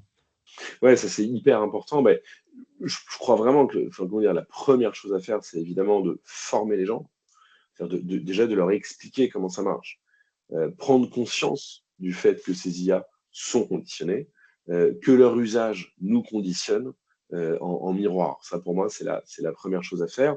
Ensuite, peut-être plus spécifiquement, si vous souhaitez, par exemple, créer des chatbots à destination des habitants ou des gardiens ou des deux, enfin voilà. Il y a quand même des systèmes qui permettent, notamment des systèmes de RAG qui fonctionnent assez bien, où on donne un corpus au chatbot et on lui demande à chaque fois qu'on lui pose une question de ne construire ses réponses qu'en utilisant ce corpus, que sur la base de ce corpus. Donc ça permet quand même de le conditionner sur ces datas, sur ces documents. C'est des choses qu'on fait chez Recital, mais c'est des choses qui sont assez standards aujourd'hui, ce qu'on appelle du RAG, Retrieval Augmented Generation, donc génération augmentée par un moteur de recherche, en gros, un retrieval.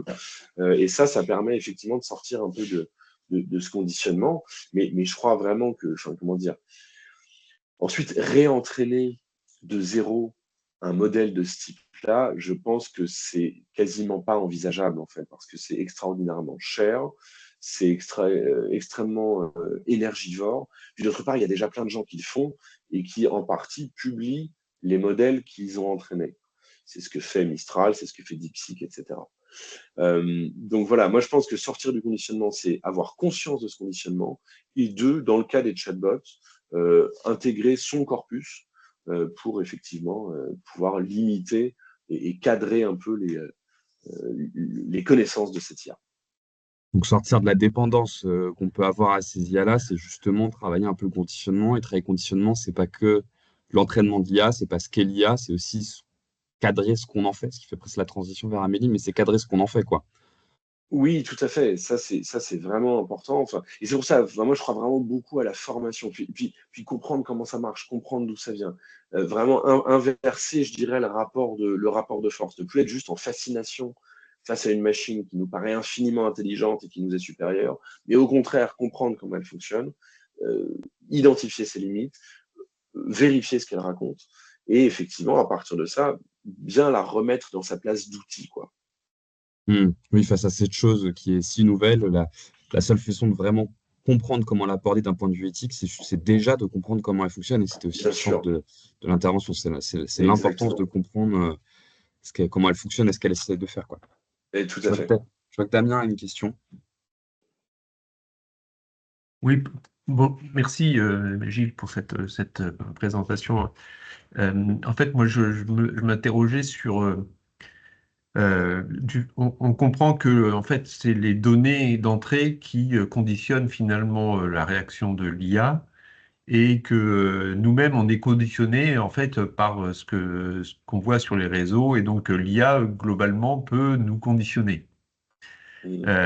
Et donc la question que je me pose, c'est vaut-il mieux ne pas donner ces données et du coup de garder en fait une éthique personnelle en dehors de l'IA, ou est-ce qu'il vaut mieux apporter le maximum de données et finalement qu'il y ait une guerre de masse de données qui alimente l'IA pour que, en tout cas, l'IA soit la plus équilibrée possible du point de vue éthique. En fait, la question, c'est est-ce que l'IA ne peut pas générer sa propre éthique qui prendrait le dessus sur l'éthique hors des données?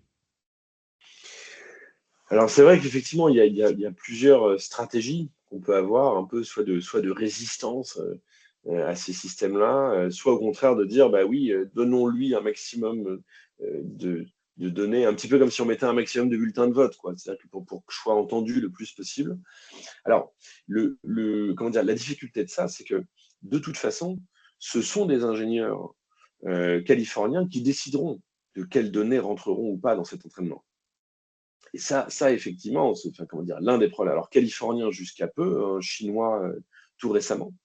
Euh, mais effectivement, le sujet, il est là. C'est qu'en fait, ça n'est pas l'IA toute seule qui s'entraîne, mais c'est bien des ingénieurs qui vont dire bah, ça on garde et ça on garde pas. Ce qui de fait leur donne un pouvoir absolument démesuré du fait justement de l'importance qu'ont pris ces solutions dans nos vies. Mais c'est quand même bien ça ce qui se passe. Et d'ailleurs, et effectivement, ça, c'est porteur d'un nombre de biais absolument considérable, puisque voilà, ce sont des humains qui vont décider de ce qui doit être ou pas dans l'entraînement de ces machines. Donc, moi, je pense que enfin, comment dire, une des réponses qui a été donnée, Amélie, vous en parlerez peut-être, c'est notamment dans l'IA Act, donc dans l'acte européen sur l'intelligence artificielle, de pouvoir auditer les données sur lesquelles ces systèmes ont été entraînés. Mais cet audit, les créateurs de systèmes, les producteurs de ces systèmes, Mistral en tête, hein, s'y est considérablement opposé. Il disait on ne veut surtout pas les jeux d'entraînement qu'on utilise, ils utilisaient l'argument du secret des affaires. Ils disaient c'est le secret des affaires, c'est le nerf de la guerre. Si les autres voient comment est-ce qu'on s'est entraîné, on n'a plus aucun différenciant, etc. Ce à quoi on peut répondre, moi je fais partie d'un des groupes de travail à la Commission européenne justement sur la mise en œuvre de l'acte européen sur l'IA. Et ce à quoi on leur répond, mais attendez, on ne vous demande pas de rendre publiques toutes ces données. On vous demande simplement de permettre à des organismes d'audit d'aller faire un certain nombre de carottages, hein, d'échantillonnage, pour voir ce qu'il y a dedans. Et c'est quand même extrêmement important parce que c'est vrai que comment dire, ces outils-là vont être utilisés par plein d'autres outils derrière. Donc, je veux dire, de la même manière que Lafarge, avant de fournir du ciment à Bouygues, s'engage sur des cahiers des charges extraordinairement précis pour dire que mon ciment vérifie ça, ça, ça, ça, ça, ça, ça, ça, ça, et ce sur quoi, du coup, Bouygues peut construire des immeubles en étant sûr de ce qu'il fait, de la même manière, tous les gens qui vont utiliser ces systèmes d'IA assez génériques ont besoin d'avoir un certain nombre de garanties sur ce qu'ils utilisent. C'est que moi, j'utilise des grands systèmes, des grands modèles de langue dans mes logiciels chez Recital. C'est vrai que si c'est des grands modèles de langue qui ont été entraînés sur toute la littérature d'extrême droite du 19e et du 20e siècle, j'ai peut-être pas très envie de les mettre face à mes clients, quoi. Donc, ce que je veux dire, c'est que c'est normal qu'on ait des garanties là-dessus, finalement, comme dans toute chaîne industrielle, en fait. Dans toute chaîne de production industrielle, le fournisseur doit dire un minimum ce qu'il y a dedans. Donc, ça, je pense qu'effectivement, pour revenir à votre question, c'est une des manières, effectivement, de contrôler un petit peu, mais en tout cas, ce qui est sûr, c'est que ces éditeurs s'y opposent assez farouchement. qui pose la question de comment on se structure aussi de notre côté pour justement avoir ces éléments en tête et aussi contrôler, et avoir cette culture-là qui permet de contrôler, de savoir un peu de quoi on parle. Et donc, ça fait la transition vers Amélie. On sait toujours que les choses débordent un peu au Club Sim, c'est pour ça qu'on vous Ouais. demande de réserver 2 heures à chaque fois. Mais on va passer la parole à Amélie. Merci Gilles pour cette présentation. Et Merci à Amélie, vous. ce qu'on souhaitait faire, c'était permettre, après la présentation générale de Gilles, de remettre un pied dans le secteur en voyant un peu comment un organisme peut aborder cette question de l'intelligence artificielle et cette question un peu de la sécurité, du contrôle. Mais je te laisse la main pour dérouler. Bonjour à tous, donc je suis Amélie Jugan, la déléguée à la protection des données de Paris Habitat depuis maintenant 3 ans et demi. Je suis juriste à la base et formée à la protection des données depuis 10 ans et j'exerce mon métier depuis une dizaine d'années. Voilà. J'ai aussi un petit PowerPoint qui va m'aider à vous présenter les éléments. Donc, je vais le partager.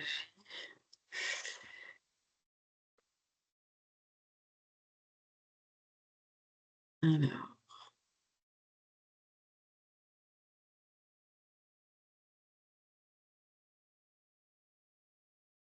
excusez-moi.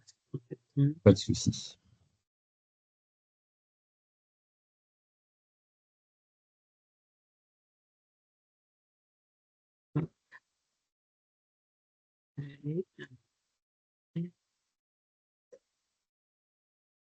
On a bien la diffusion.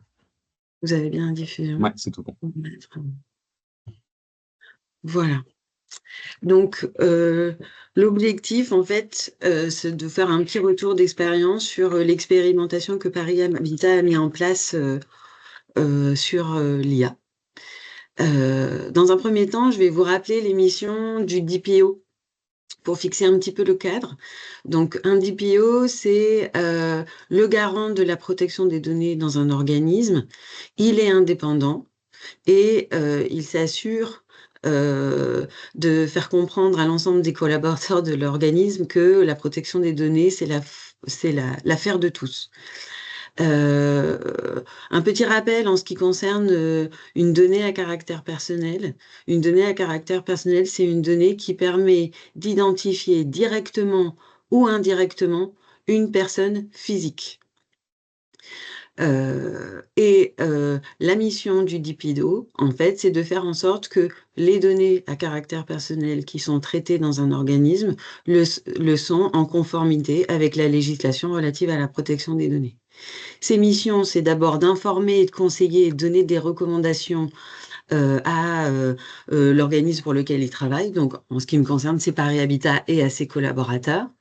On s'assure de la conformité de Paris Habitat à la réglementation en vigueur. Donc, on a une feuille de route, un plan d'action pour assurer la mise en conformité.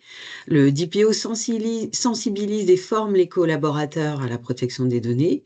Il centralise les demandes d'exercice de droit et gère, le cas échéant, les cas de violation de données. C'est le contact privilégié de la CNIL, notamment en cas de contrôle, et il assure une veille réglementaire auprès des collaborateurs.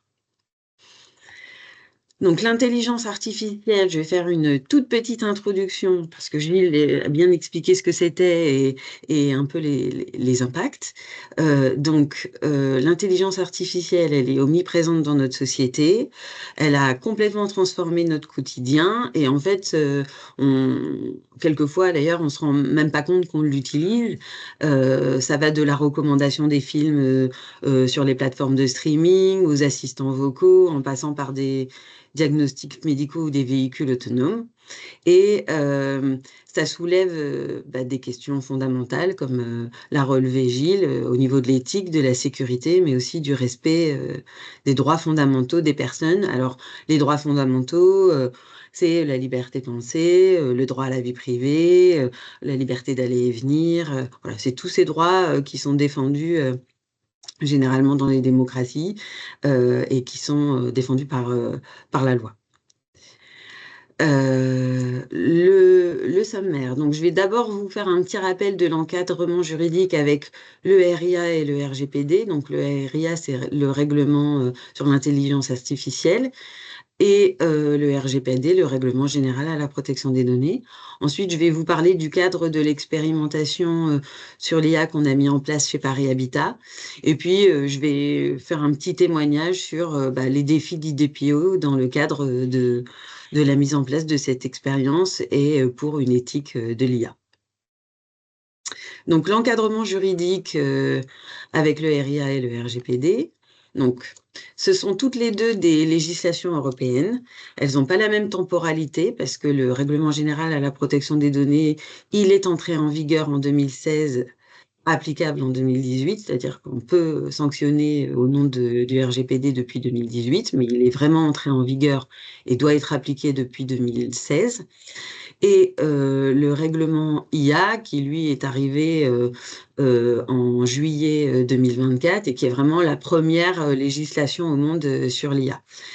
Le RIA va encadrer le développement, la mise sur le marché et la mise en service des systèmes d'IA.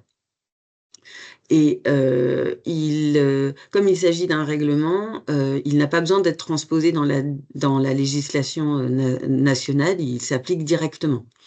C'est le même cas pour le RGPD, qui est aussi un règlement, qui lui avait l'objectif d'harmoniser les différentes lois existantes au niveau de l'Union européenne et qui a pour mission de protéger les données personnelles des individus et de réguler leur traitement au niveau des entreprises.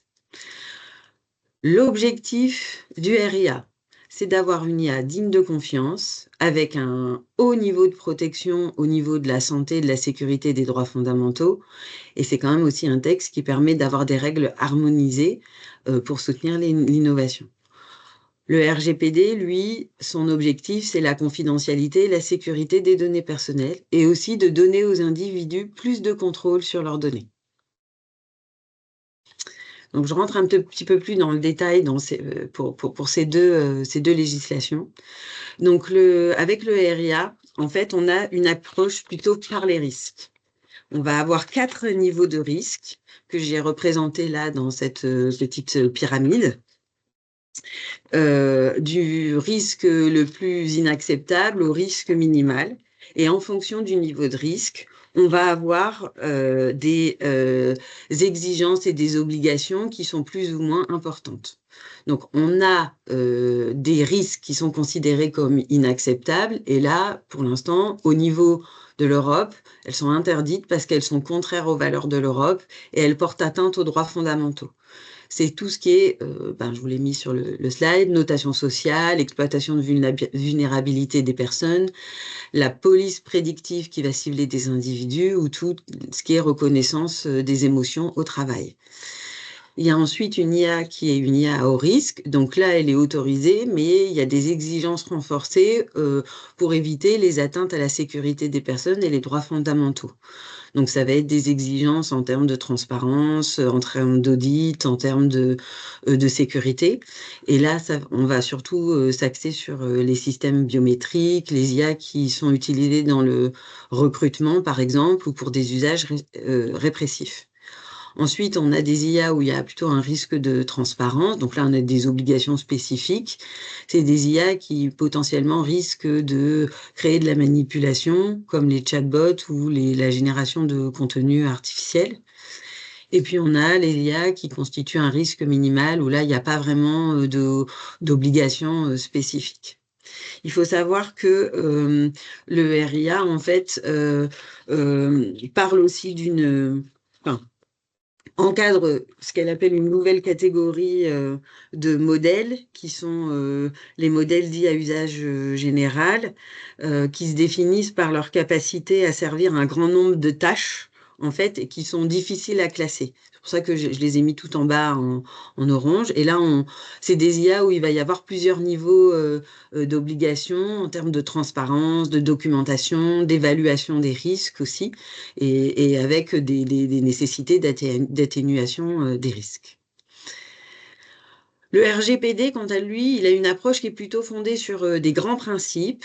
On est aussi sur l'évaluation des risques, mais pas l'évaluation des risques sur l'entreprise, hein, sur les personnes concernées, et sur la responsabilisation des acteurs qui vont traiter les données à caractère personnel, qui doivent désormais montrer qu'ils sont en conformité avec la loi et donc documenter l'ensemble des décisions qu'ils prennent.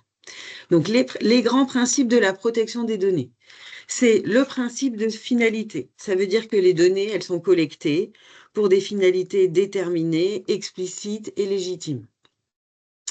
Je prends un exemple, par exemple, dans le logement social, on réalise une enquête SLS-OPS pour réajuster les loyers quand on doit le faire, et aussi pour avoir des données statistiques sur l'occupation du parc social. Donc là, on a une finalité qui est bien déterminée. Le principe de minimisation, il est simple, c'est on ne doit collecter que les données qui sont nécessaires à la réalisation de notre finalité, de notre objectif. On ne doit pas collecter des données qui ne sont pas nécessaires à la réalisation de cet objectif. Donc là, vraiment, c'est le principe de minimisation. On a des données qui sont adéquates, pertinentes et limitées à ce qui est nécessaire au regard de la finalité. Le principe de transparence. Le principe de transparence, ça veut dire que je dois traiter les données de manière loyale, licite et transparente. Ça veut dire que je dois traiter les données en fonction d'une base légale qui est déterminée par le RGPD. Il y en a plusieurs, comme par exemple le respect d'une obligation légale, l'exécution d'un contrat, ce qui est le cas par exemple pour le contrat de bail dans le logement social. Ça va être l'intérêt légitime de Paris Habitat de faire une enquête auprès de ses locataires pour améliorer la qualité de service. Et le principe de transparence, c'est aussi l'obligation d'informer les personnes de ce qu'on va faire de leurs données. Donc c'est souvent les petites mentions d'information que vous retrouvez sur les sites internet en footer, ou alors les mentions d'information que vous trouvez dans tout formulaire de collecte de données, où on vous explique en fait ce qu'on va faire de vos données et on vous rappelle aussi les droits que vous avez sur vos données, les droits d'accès, de rectification, de suppression, voilà. Ensuite, on a le principe de sécurité qui est de dire qu'à partir du moment où on traite des données à caractère personnel, en fonction de leur sensibilité, on doit y attacher une certaine sécurité, des mesures techniques et organisationnelles qui sont appropriées à la sensibilité des données. Le principe d'exactitude, lui, c'est le fait de se garantir qu'on ait des données exactes et le plus souvent mises à jour. Et le principe de conservation limitée des données, qui est de dire qu'on ne peut pas conserver des données ad vitam aeternam et qu'on doit déterminer le cycle de vie d'une donnée de son entrée en base active jusqu'à sa suppression ou conservation en fonction de la législation qui s'applique à nous, par exemple Paris Habitat. Est gouverné par le Code du patrimoine en ce qui concerne le sort de ces données. Donc certaines données peuvent être supprimées et d'autres données vont être conservées à titre historique. Voilà. L'articulation entre ces deux législations, c'est qu'elles sont complémentaires. Elles ne se remplacent pas, elles sont vraiment complémentaires. La conformité d'un système IA au RGPD est incluse, par exemple, dans certaines déclarations au niveau de l'Union européenne de conformité qui vont être exigées par le RIA. Comme le RIA a comme périmètre plutôt tout ce qui est mis sur le marché, développement du système d'IA, mise en service, on va plutôt être confronté au RIA dans un premier temps, et ensuite on va se demander est-ce que dans ce système de RIA on a des données à caractère personnel, et si la réponse est oui, on doit se conformer également au RGPD. Donc l'application du RGPD dépend uniquement du fait de la présence ou non de données à caractère personnel dans le système d'IA. Et ce sont des législations aussi avec des notions similaires, parce qu'on parle d'un principe de transparence et des obligations de documentation. On les trouve aussi bien dans le RIA que dans le RGPD. avec une obligation aussi de documenter la conformité du système d'IA, comme de documenter le traitement de données à caractère personnel. Donc, le cadre juridique de l'IA repose sur une combinaison RIA-RGPD. L'objectif reste toujours de protéger les droits des individus, tout en favorisant l'innovation technologique, mais de manière sécurisée et éthique. Donc voilà pour le rappel du cadre juridique sur les systèmes d'IA et en matière de protection des données. Je vais vous parler maintenant de l'expérimentation du système d'IA par Habitat. Donc, pour mettre en place cette expérimentation, il a vraiment fallu, dans un premier temps, une impulsion. Et ici, elle est venue directement de la direction générale. Et elle était en lien en fait avec son ambition stratégique numéro 6 qui est de faire évoluer les organisations, les outils et modes de travail pour gagner en agilité.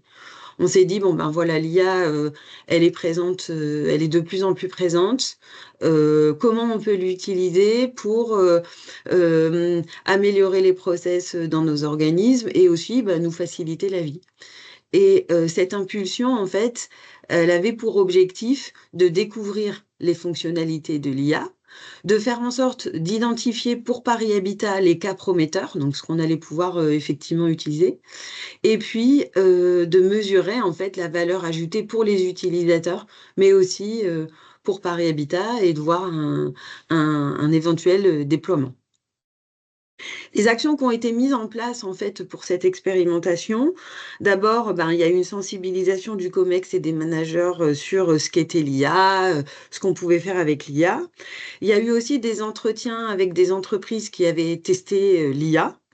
Et ensuite, on s'est attelé à trouver l'outil d'IA qui serait le plus adapté pour notre expérimentation et aussi de fixer un cadre à cette expérimentation. Dans le cadre de cette expérimentation, c'est ce dont je vous parlais maintenant, donc on a décidé de choisir l'outil Copilot Microsoft. Pourquoi? Parce qu'en fait, chez Paris Habitat, on utilise déjà Microsoft 365. Et donc, l'outil Copilot de Microsoft était disponible sur les applications qu'on avait déjà. Il permettait d'avoir un dispositif d'IA sécurisé et interne à l'environnement du système d'information de Paris Habitat. C'est-à-dire que l'outil Copilot, en fait, on peut l'utiliser de deux façons. Soit on l'utilise comme un moteur de recherche qui va nous aider sur des questions, on va dire, plus générales. Et puis après, on peut lui poser des questions plus centrées sur notre environnement de travail. Et dans ces cas-là, en fait, on choisit l'environnement dans lequel on veut poser la question.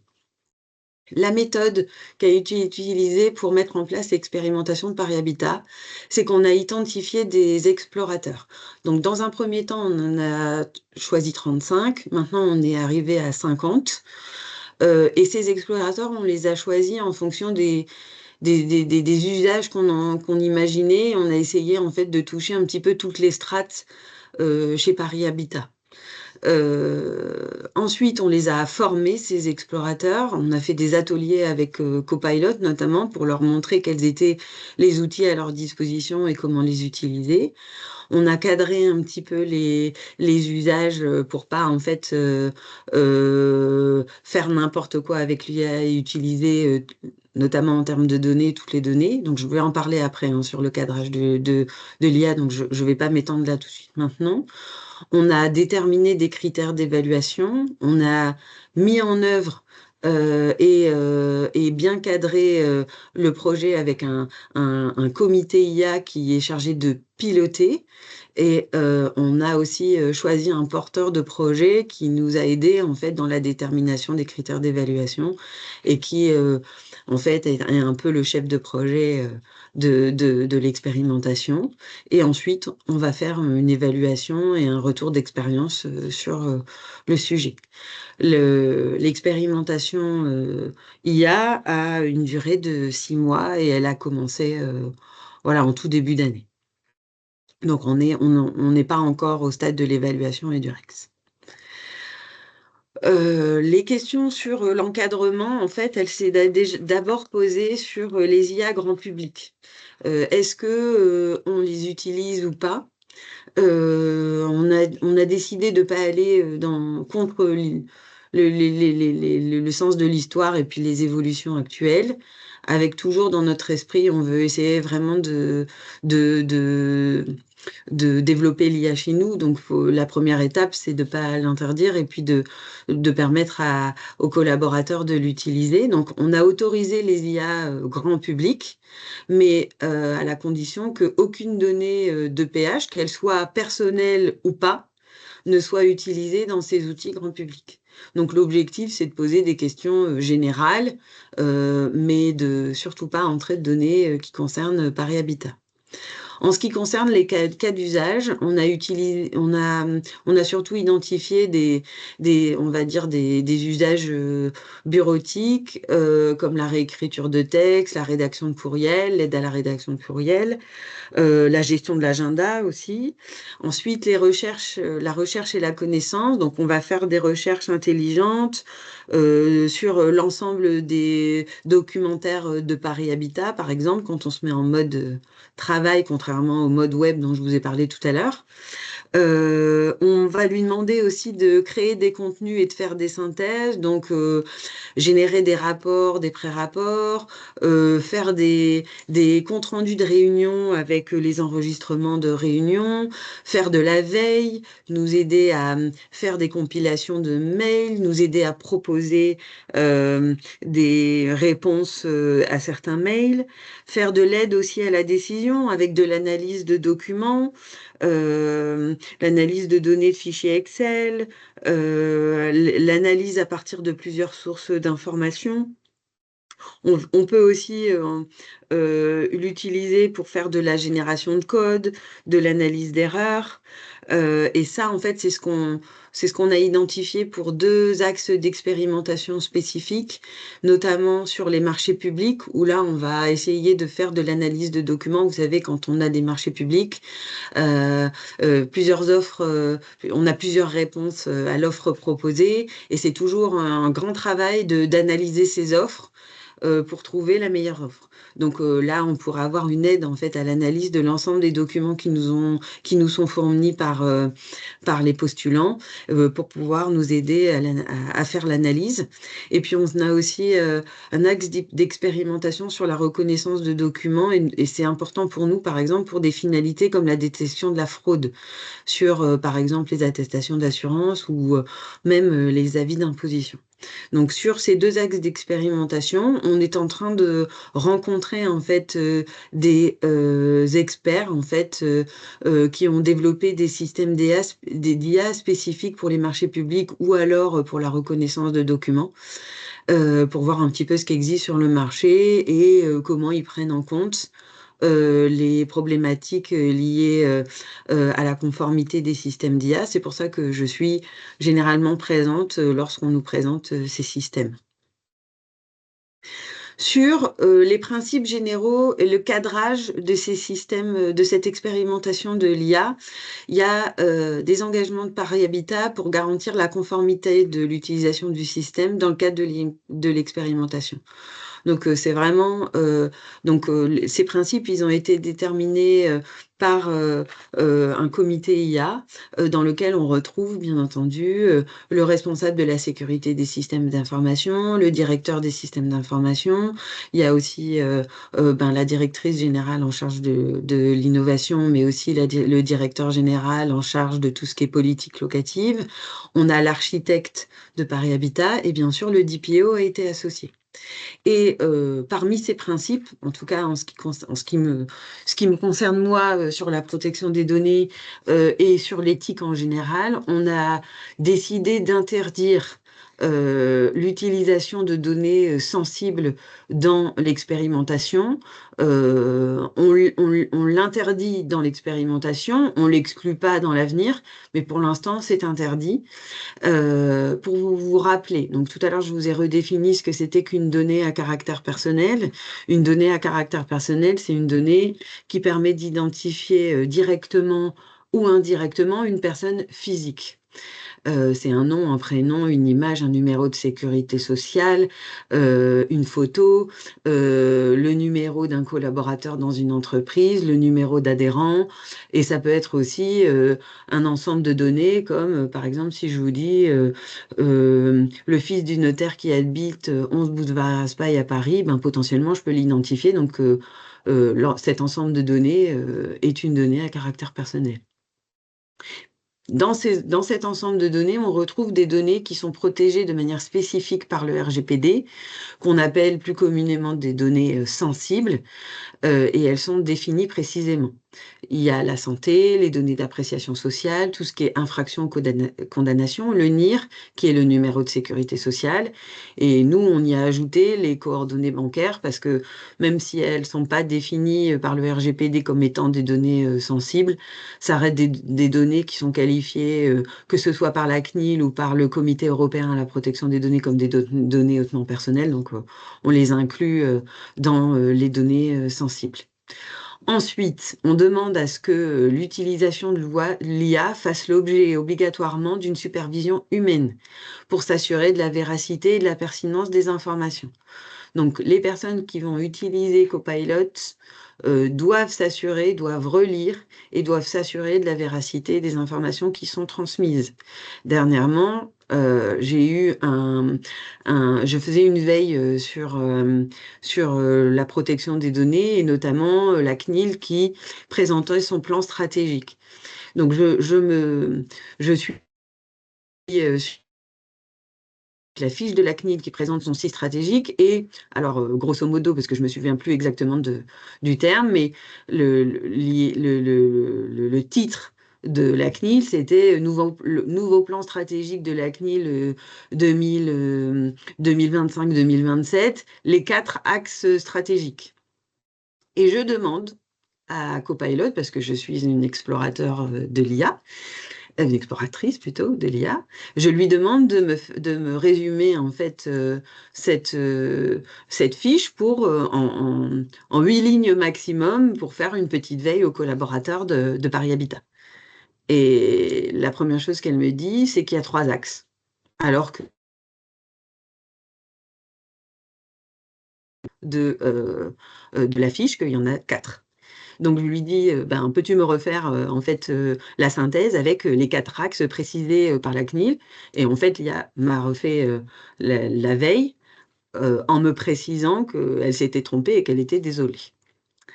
C'est pour la petite histoire. Ensuite, la transparence, le fait que on doit informer sur les usages de l'IA, les données concernées, et on doit documenter et mettre à disposition. Le RIA, comme le RGPD, prévoit en fait d'informer en fait les personnes concernées sur les usages qui sont faits de leurs données et de documenter ça. Et la transparence, en fait, là aussi, elle est fondamentale et elle permet d'être en conformité. La protection des données et la sécurité des données, en fait, on a mis dans notre encadrement de cette expérimentation qu'on devait respecter les préconisations de l'ANSSI et de la CNIL en identifiant les données à risque, en sécurisant les traitements et aussi en associant le DPO et le RSSI de Paris Habitat à la gouvernance de cette expérimentation. Donc maintenant, je vais vous faire un petit témoignage sur les défis relevés par le DPO dans le cadre de la mise en place d'une IA éthique. Alors, je vous l'ai fait en 3 mots. Premièrement, l'important, c'est d'avoir une impulsion. Parce que, en fait, l'IA, les personnes l'appréhendent d'une manière difficile. Elle peut être appréhendée avec peur, ou elle peut être appréhendée comme une évolution technologique, une innovation géniale qui va permettre de nous aider en fait à évoluer et à améliorer nos pratiques. Je pense que le fait qu'on ait une impulsion de la direction générale et de la DGA Innovation sur la question en disant, bon, ben, alors en fait, la question, c'est pas savoir si et quand on doit l'utiliser, mais comment et dans quelle mesure on doit l'utiliser et l'utiliser, mais pas n'importe comment, essayer d'éviter tous les dérapements pour avoir en fait les bénéfices de cette nouvelle technologie sans en avoir les biais. Bah, ça a été important parce que je pense que dans les effectifs de Paris Habitat, on a bah, des gens qui ont une appétence pour les nouvelles technologies et d'autres qui en ont plutôt peur. Et puis, ben, c'est aussi quelque part une conduite du changement parce que ça va changer les modes de travail et ça peut aussi faire peur. Donc, le fait qu'on ait voilà, cette expérimentation pour voir si, quels vont être les apports, si on le déploie chez Paris Habitat, je pense que ça peut être rassurant pour les personnes qui sont un peu frileuses. Et puis, ça peut être aussi motivant pour les personnes en fait qui ont vraiment envie d'utiliser cette technologie pour appréhender les process. Et le fait qu'il y ait cette impulsion, bah, ça a vraiment permis de mettre tout le monde autour de la table et d'avancer sur le cadrage.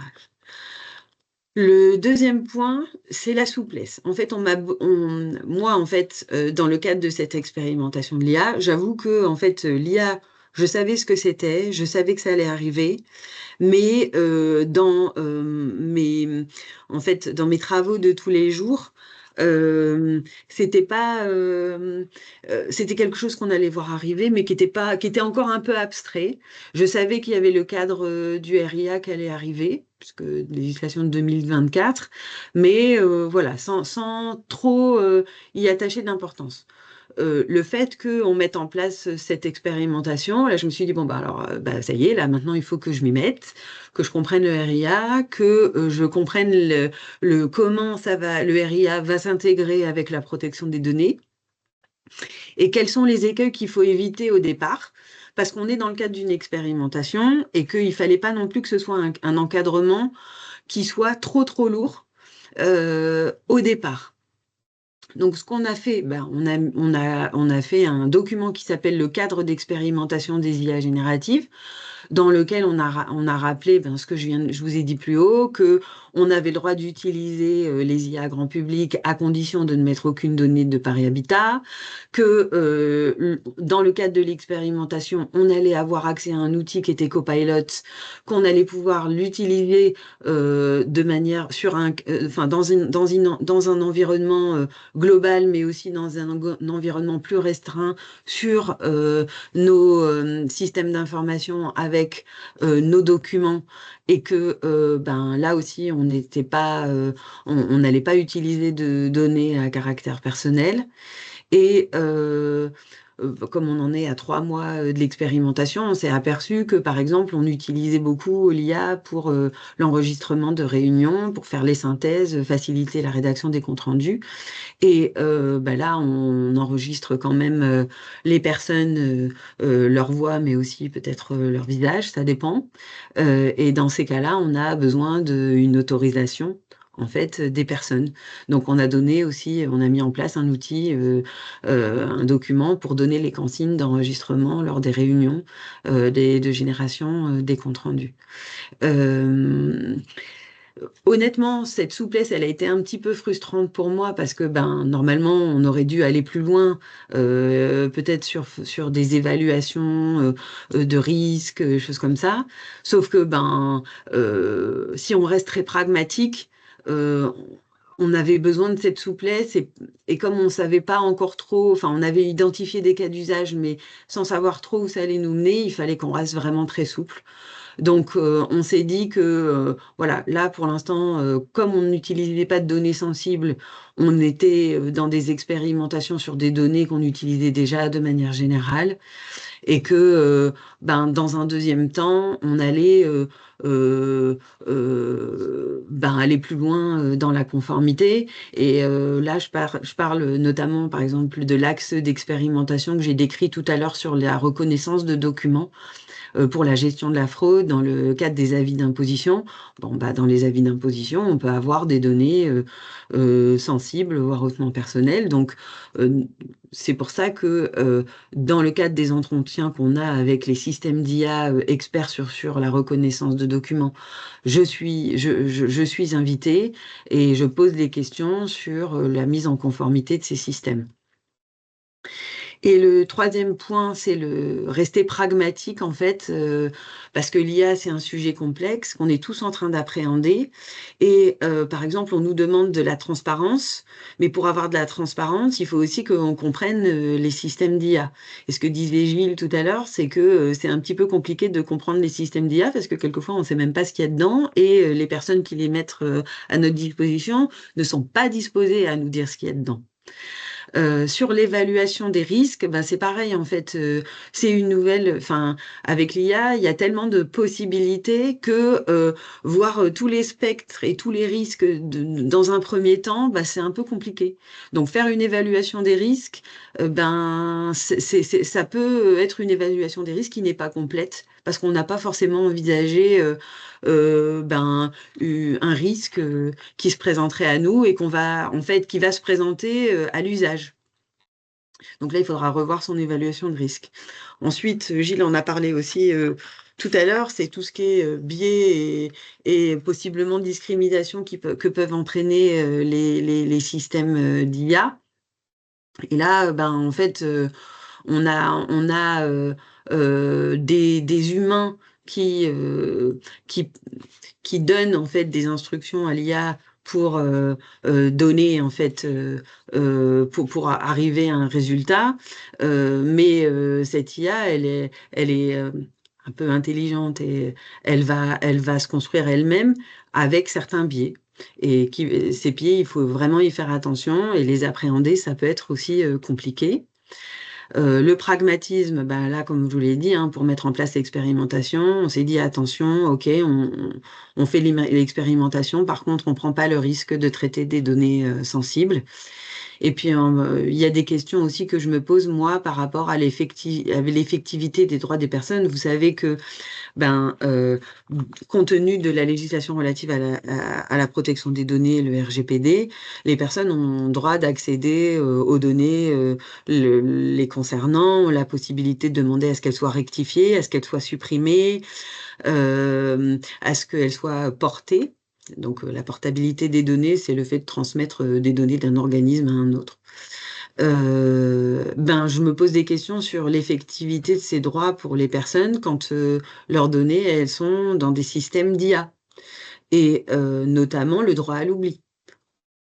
Supprimer une donnée d'une personne si elle se retrouve dans des systèmes d'IA. Voilà un peu pour mon expertise et mon témoignage sur les systèmes d'IA. Merci Amélie pour cette présentation. Je pense qu'on peut se laisser un petit temps effectivement encore de questions-réponses, donc n'hésitez pas si vous avez des questions. Ce que je trouve intéressant sur la complémentarité de vos deux approches, c'est qu'elle montre aussi à quel point une approche éthique de l'IA, en fait, c'est une approche où on garde la main. Et je trouve qu'en fait, c'est une notion intéressante face à ce sujet-là où on s'était dit que c'était pas si facile aussi de savoir par quel angle le prendre. Et donc, voilà, donc de se dire qu'on peut être parfaitement acteur, je le trouve intéressant. Amélie, peut-être une première question que je peux te poser, c'est en tant que DPO, donc tu es confronté à la question de la RGPD depuis un certain nombre de temps.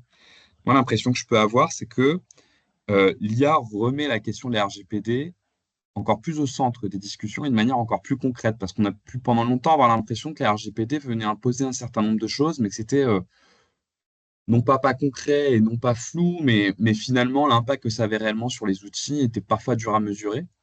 Là, on comprend que avec l'arrivée de l'intelligence artificielle et des outils qui produisent des résultats, qui aident à la décision, voire qui donnent parfois à la décision, il est devenu encore plus important. Je ne sais pas si tu as un avis là-dessus. Alors, comme je suis DPO, je vais dire que de toute façon, le RGPD, c'est important.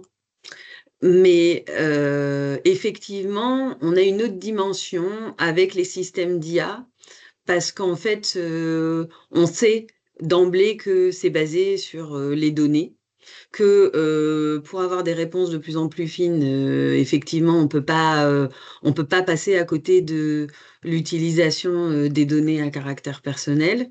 Et, euh, et peut-être effectivement, alors j'ai pas assez de recul pour l'instant, mais peut-être que ça va aider à prendre encore plus en considération les contraintes, les contraintes, la réglementation liée à la protection des données à caractère personnel. Comme je l'ai dit au tout début de mon intervention, euh, le RIA, en fait, contient des notions très très proches de celles du RGPD. Donc il y a déjà une prise de conscience sur le fait qu'on ne va pas faire n'importe quoi. Et le fait qu'il y ait ces similarités entre différentes notions comme la documentation, les évaluations de risque ou la transparence font que effectivement euh, ça pourrait donner un coup de pouce supplémentaire à la conformité en termes données personnelles. Pour l'instant, enfin en tout cas chez Paris Habitat, on en est au début et puis honnêtement, de mon côté, la protection des données à caractère personnel, c'est un sujet qui est quand même assez porté chez Paris Habitat. Donc, j'en vois pas forcément, j'en suis pas à voir les effets concrets pour l'instant. Mais je pense que effectivement, compte tenu de la complémentarité de ces législations, ça peut tendre vers ça, vers une aide. En tout cas, ça peut booster la conformité relative à la protection des données. Et j'ai une deuxième question, remarque, n'hésitez surtout pas à me couper hein, si vous avez une question. Est-ce que du coup, dans l'expérimentation que vous faites, ce qu'on comprend, c'est que la dimension sensibilisation, elle est très importante.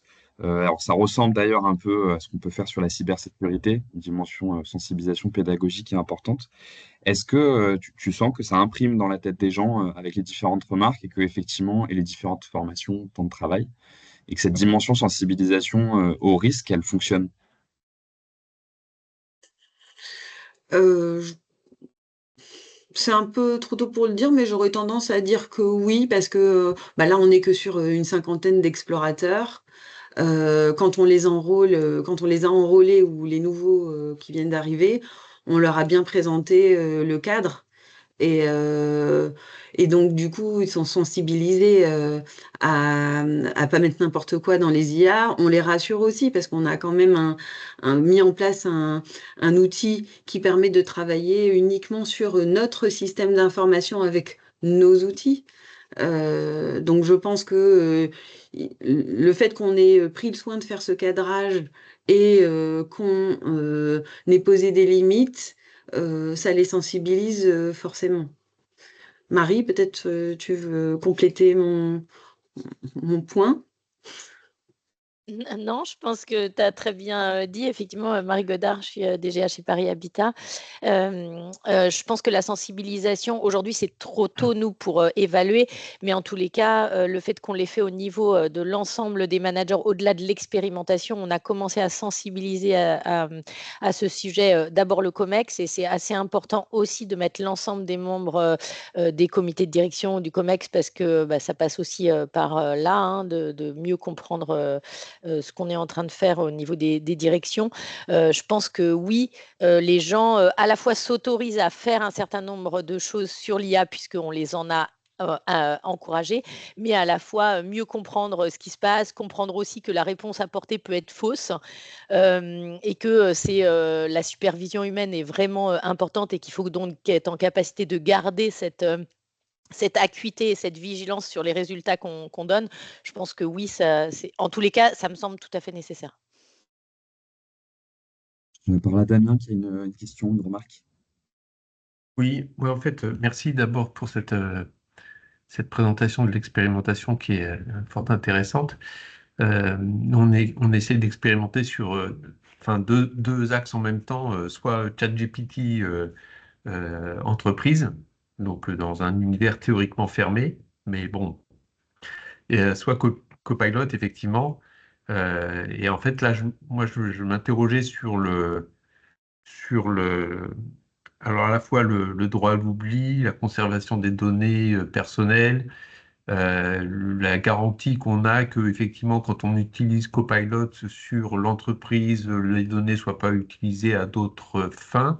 Et du coup, pour aller sur le sens du RGPD également, est-ce que il est envisageable, alors peut-être là la question elle s'adresse un peu aux deux, d'anonymiser finalement les données qu'on met dont on nourrit l'IA, qui permettrait d'éviter les problèmes de données personnelles. Est-ce que ça a déjà été imaginé en fait l'anonymisation des données d'entrée? Alors, en dehors des systèmes d'IA, ça existe déjà, hein. Moi, quand c'est possible, je demande que les données soient anonymisées pour être utilisées. Je pense que ça pourrait être possible aussi sur les systèmes d'IA. Maintenant, l'anonymisation, on a à l'heure actuelle on a des techniques d'anonymisation qui risquent d'être mises à mal si on met les données dans l'IA. Parce qu'en fait, comme je vous l'ai dit tout à l'heure, hein, une donnée à caractère personnel, ça peut être aussi un regroupement d'ensemble d'informations qui permettent de remonter à une personne.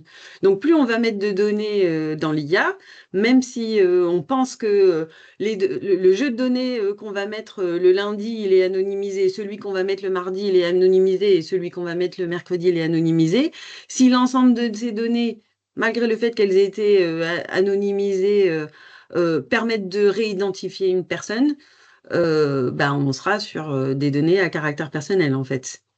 Et c'est tout le problème, en fait. C'est que l'anonymisation, c'est bien si on sait bien la faire et si on se garantit que les données qu'on concatène ensemble vont pas permettre de réidentifier une personne. Mais on a ce problème-là avec l'IA, mais on a aussi ce problème-là à l'heure actuelle en dehors des systèmes d'IA quand il faut anonymiser, hein.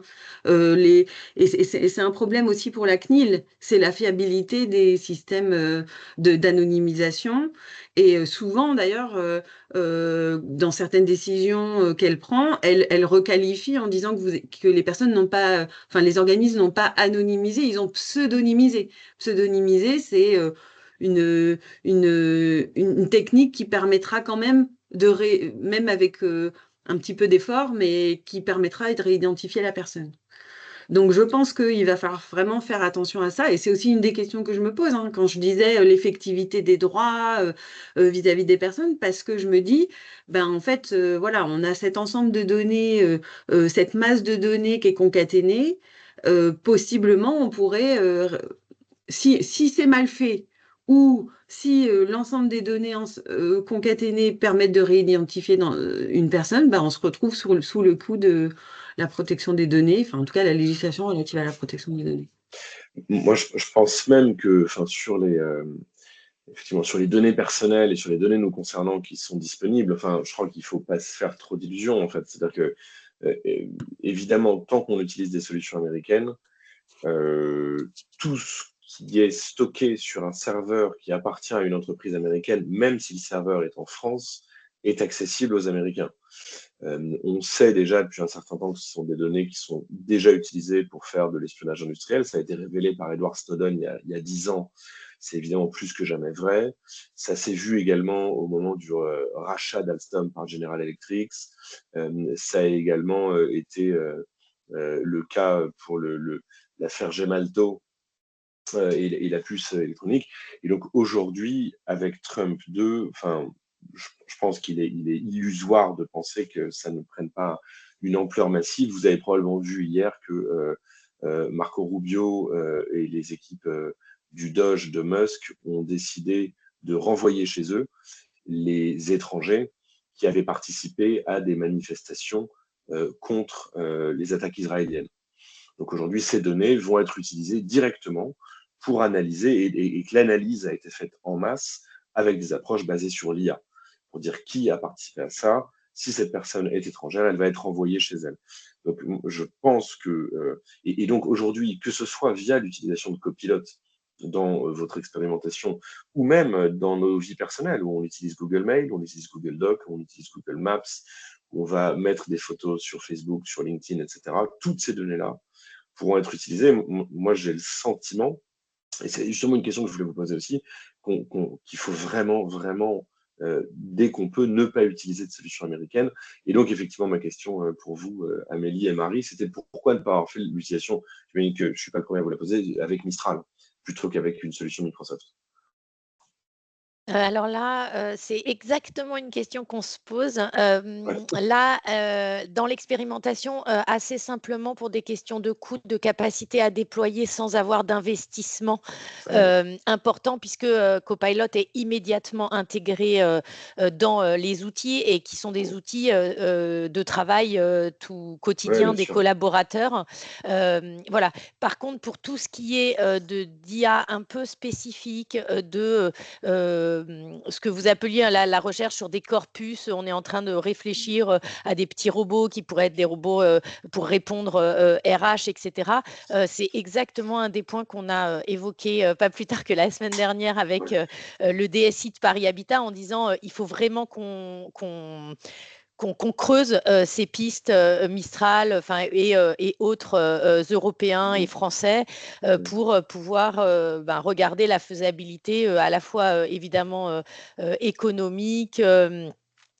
Mais aussi connexion et interfaçage avec nos outils. Mais on se faisait exactement cette réflexion en se disant que on pouvait pas, nous, dans notre rôle d'office public, ne pas se poser la question, voire avoir une démarche un peu engagée sur le sujet. Mais là, pour la phase expérimentation, c'était injouable. Sinon, on expérimentait dans je ne sais pas combien de temps parce qu'on n'avait pas du tout des interconnexions aussi simples avec nos outils d'acclimatation.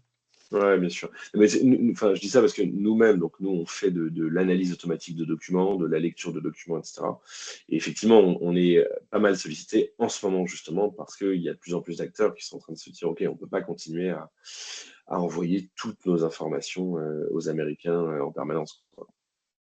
Donc voilà, ça c'est vraiment un point d'attention. Mais en plus, ce qui est intéressant, c'est que c'est pour ça que je mettais aussi les éléments de chiffre d'affaires là sur Google Meta, c'est qu'en fait, comment dire, la particularité du numérique, c'est que c'est un peu la double peine, c'est-à-dire qu'on paye en euros et en data. Et c'est vrai que ça, il faut quand même toujours l'avoir en tête. On paye 2 fois. Donc voilà, ensuite, il faut voir à qui on veut payer, quoi. Je vous propose que sur ces mots plus ou moins enthousiasmants, on conclut, on conclut ce webinaire, donc on a prolongé. Merci à Gilles et à Amélie pour leur présentation et pour leur participation aux échanges qui, je crois, étaient vraiment tournés sur l'angle de comment en fait on garde la main, parce que pour avoir une approche de l'IA éthique, il ne peut pas avoir d'approche de l'IA éthique sans se poser la question de comment on conserve une certaine marge de manœuvre ou une certaine conscience et donc main autour de l'ensemble de ces questions-là. On se retrouvera très prochainement pour reparler d'IA, puisqu'on a une journée le 17 juin à cet effet, 2 ans après l'arrivée de l'IA, pour voir un petit peu ce qui est advenu sur l'organisation du travail. Et puis, écoutez, passez une bonne journée et une bonne semaine, et merci à tous pour votre présence. Merci à tous. Merci à vous. Merci à Au revoir. tous. Au revoir. Merci à vous.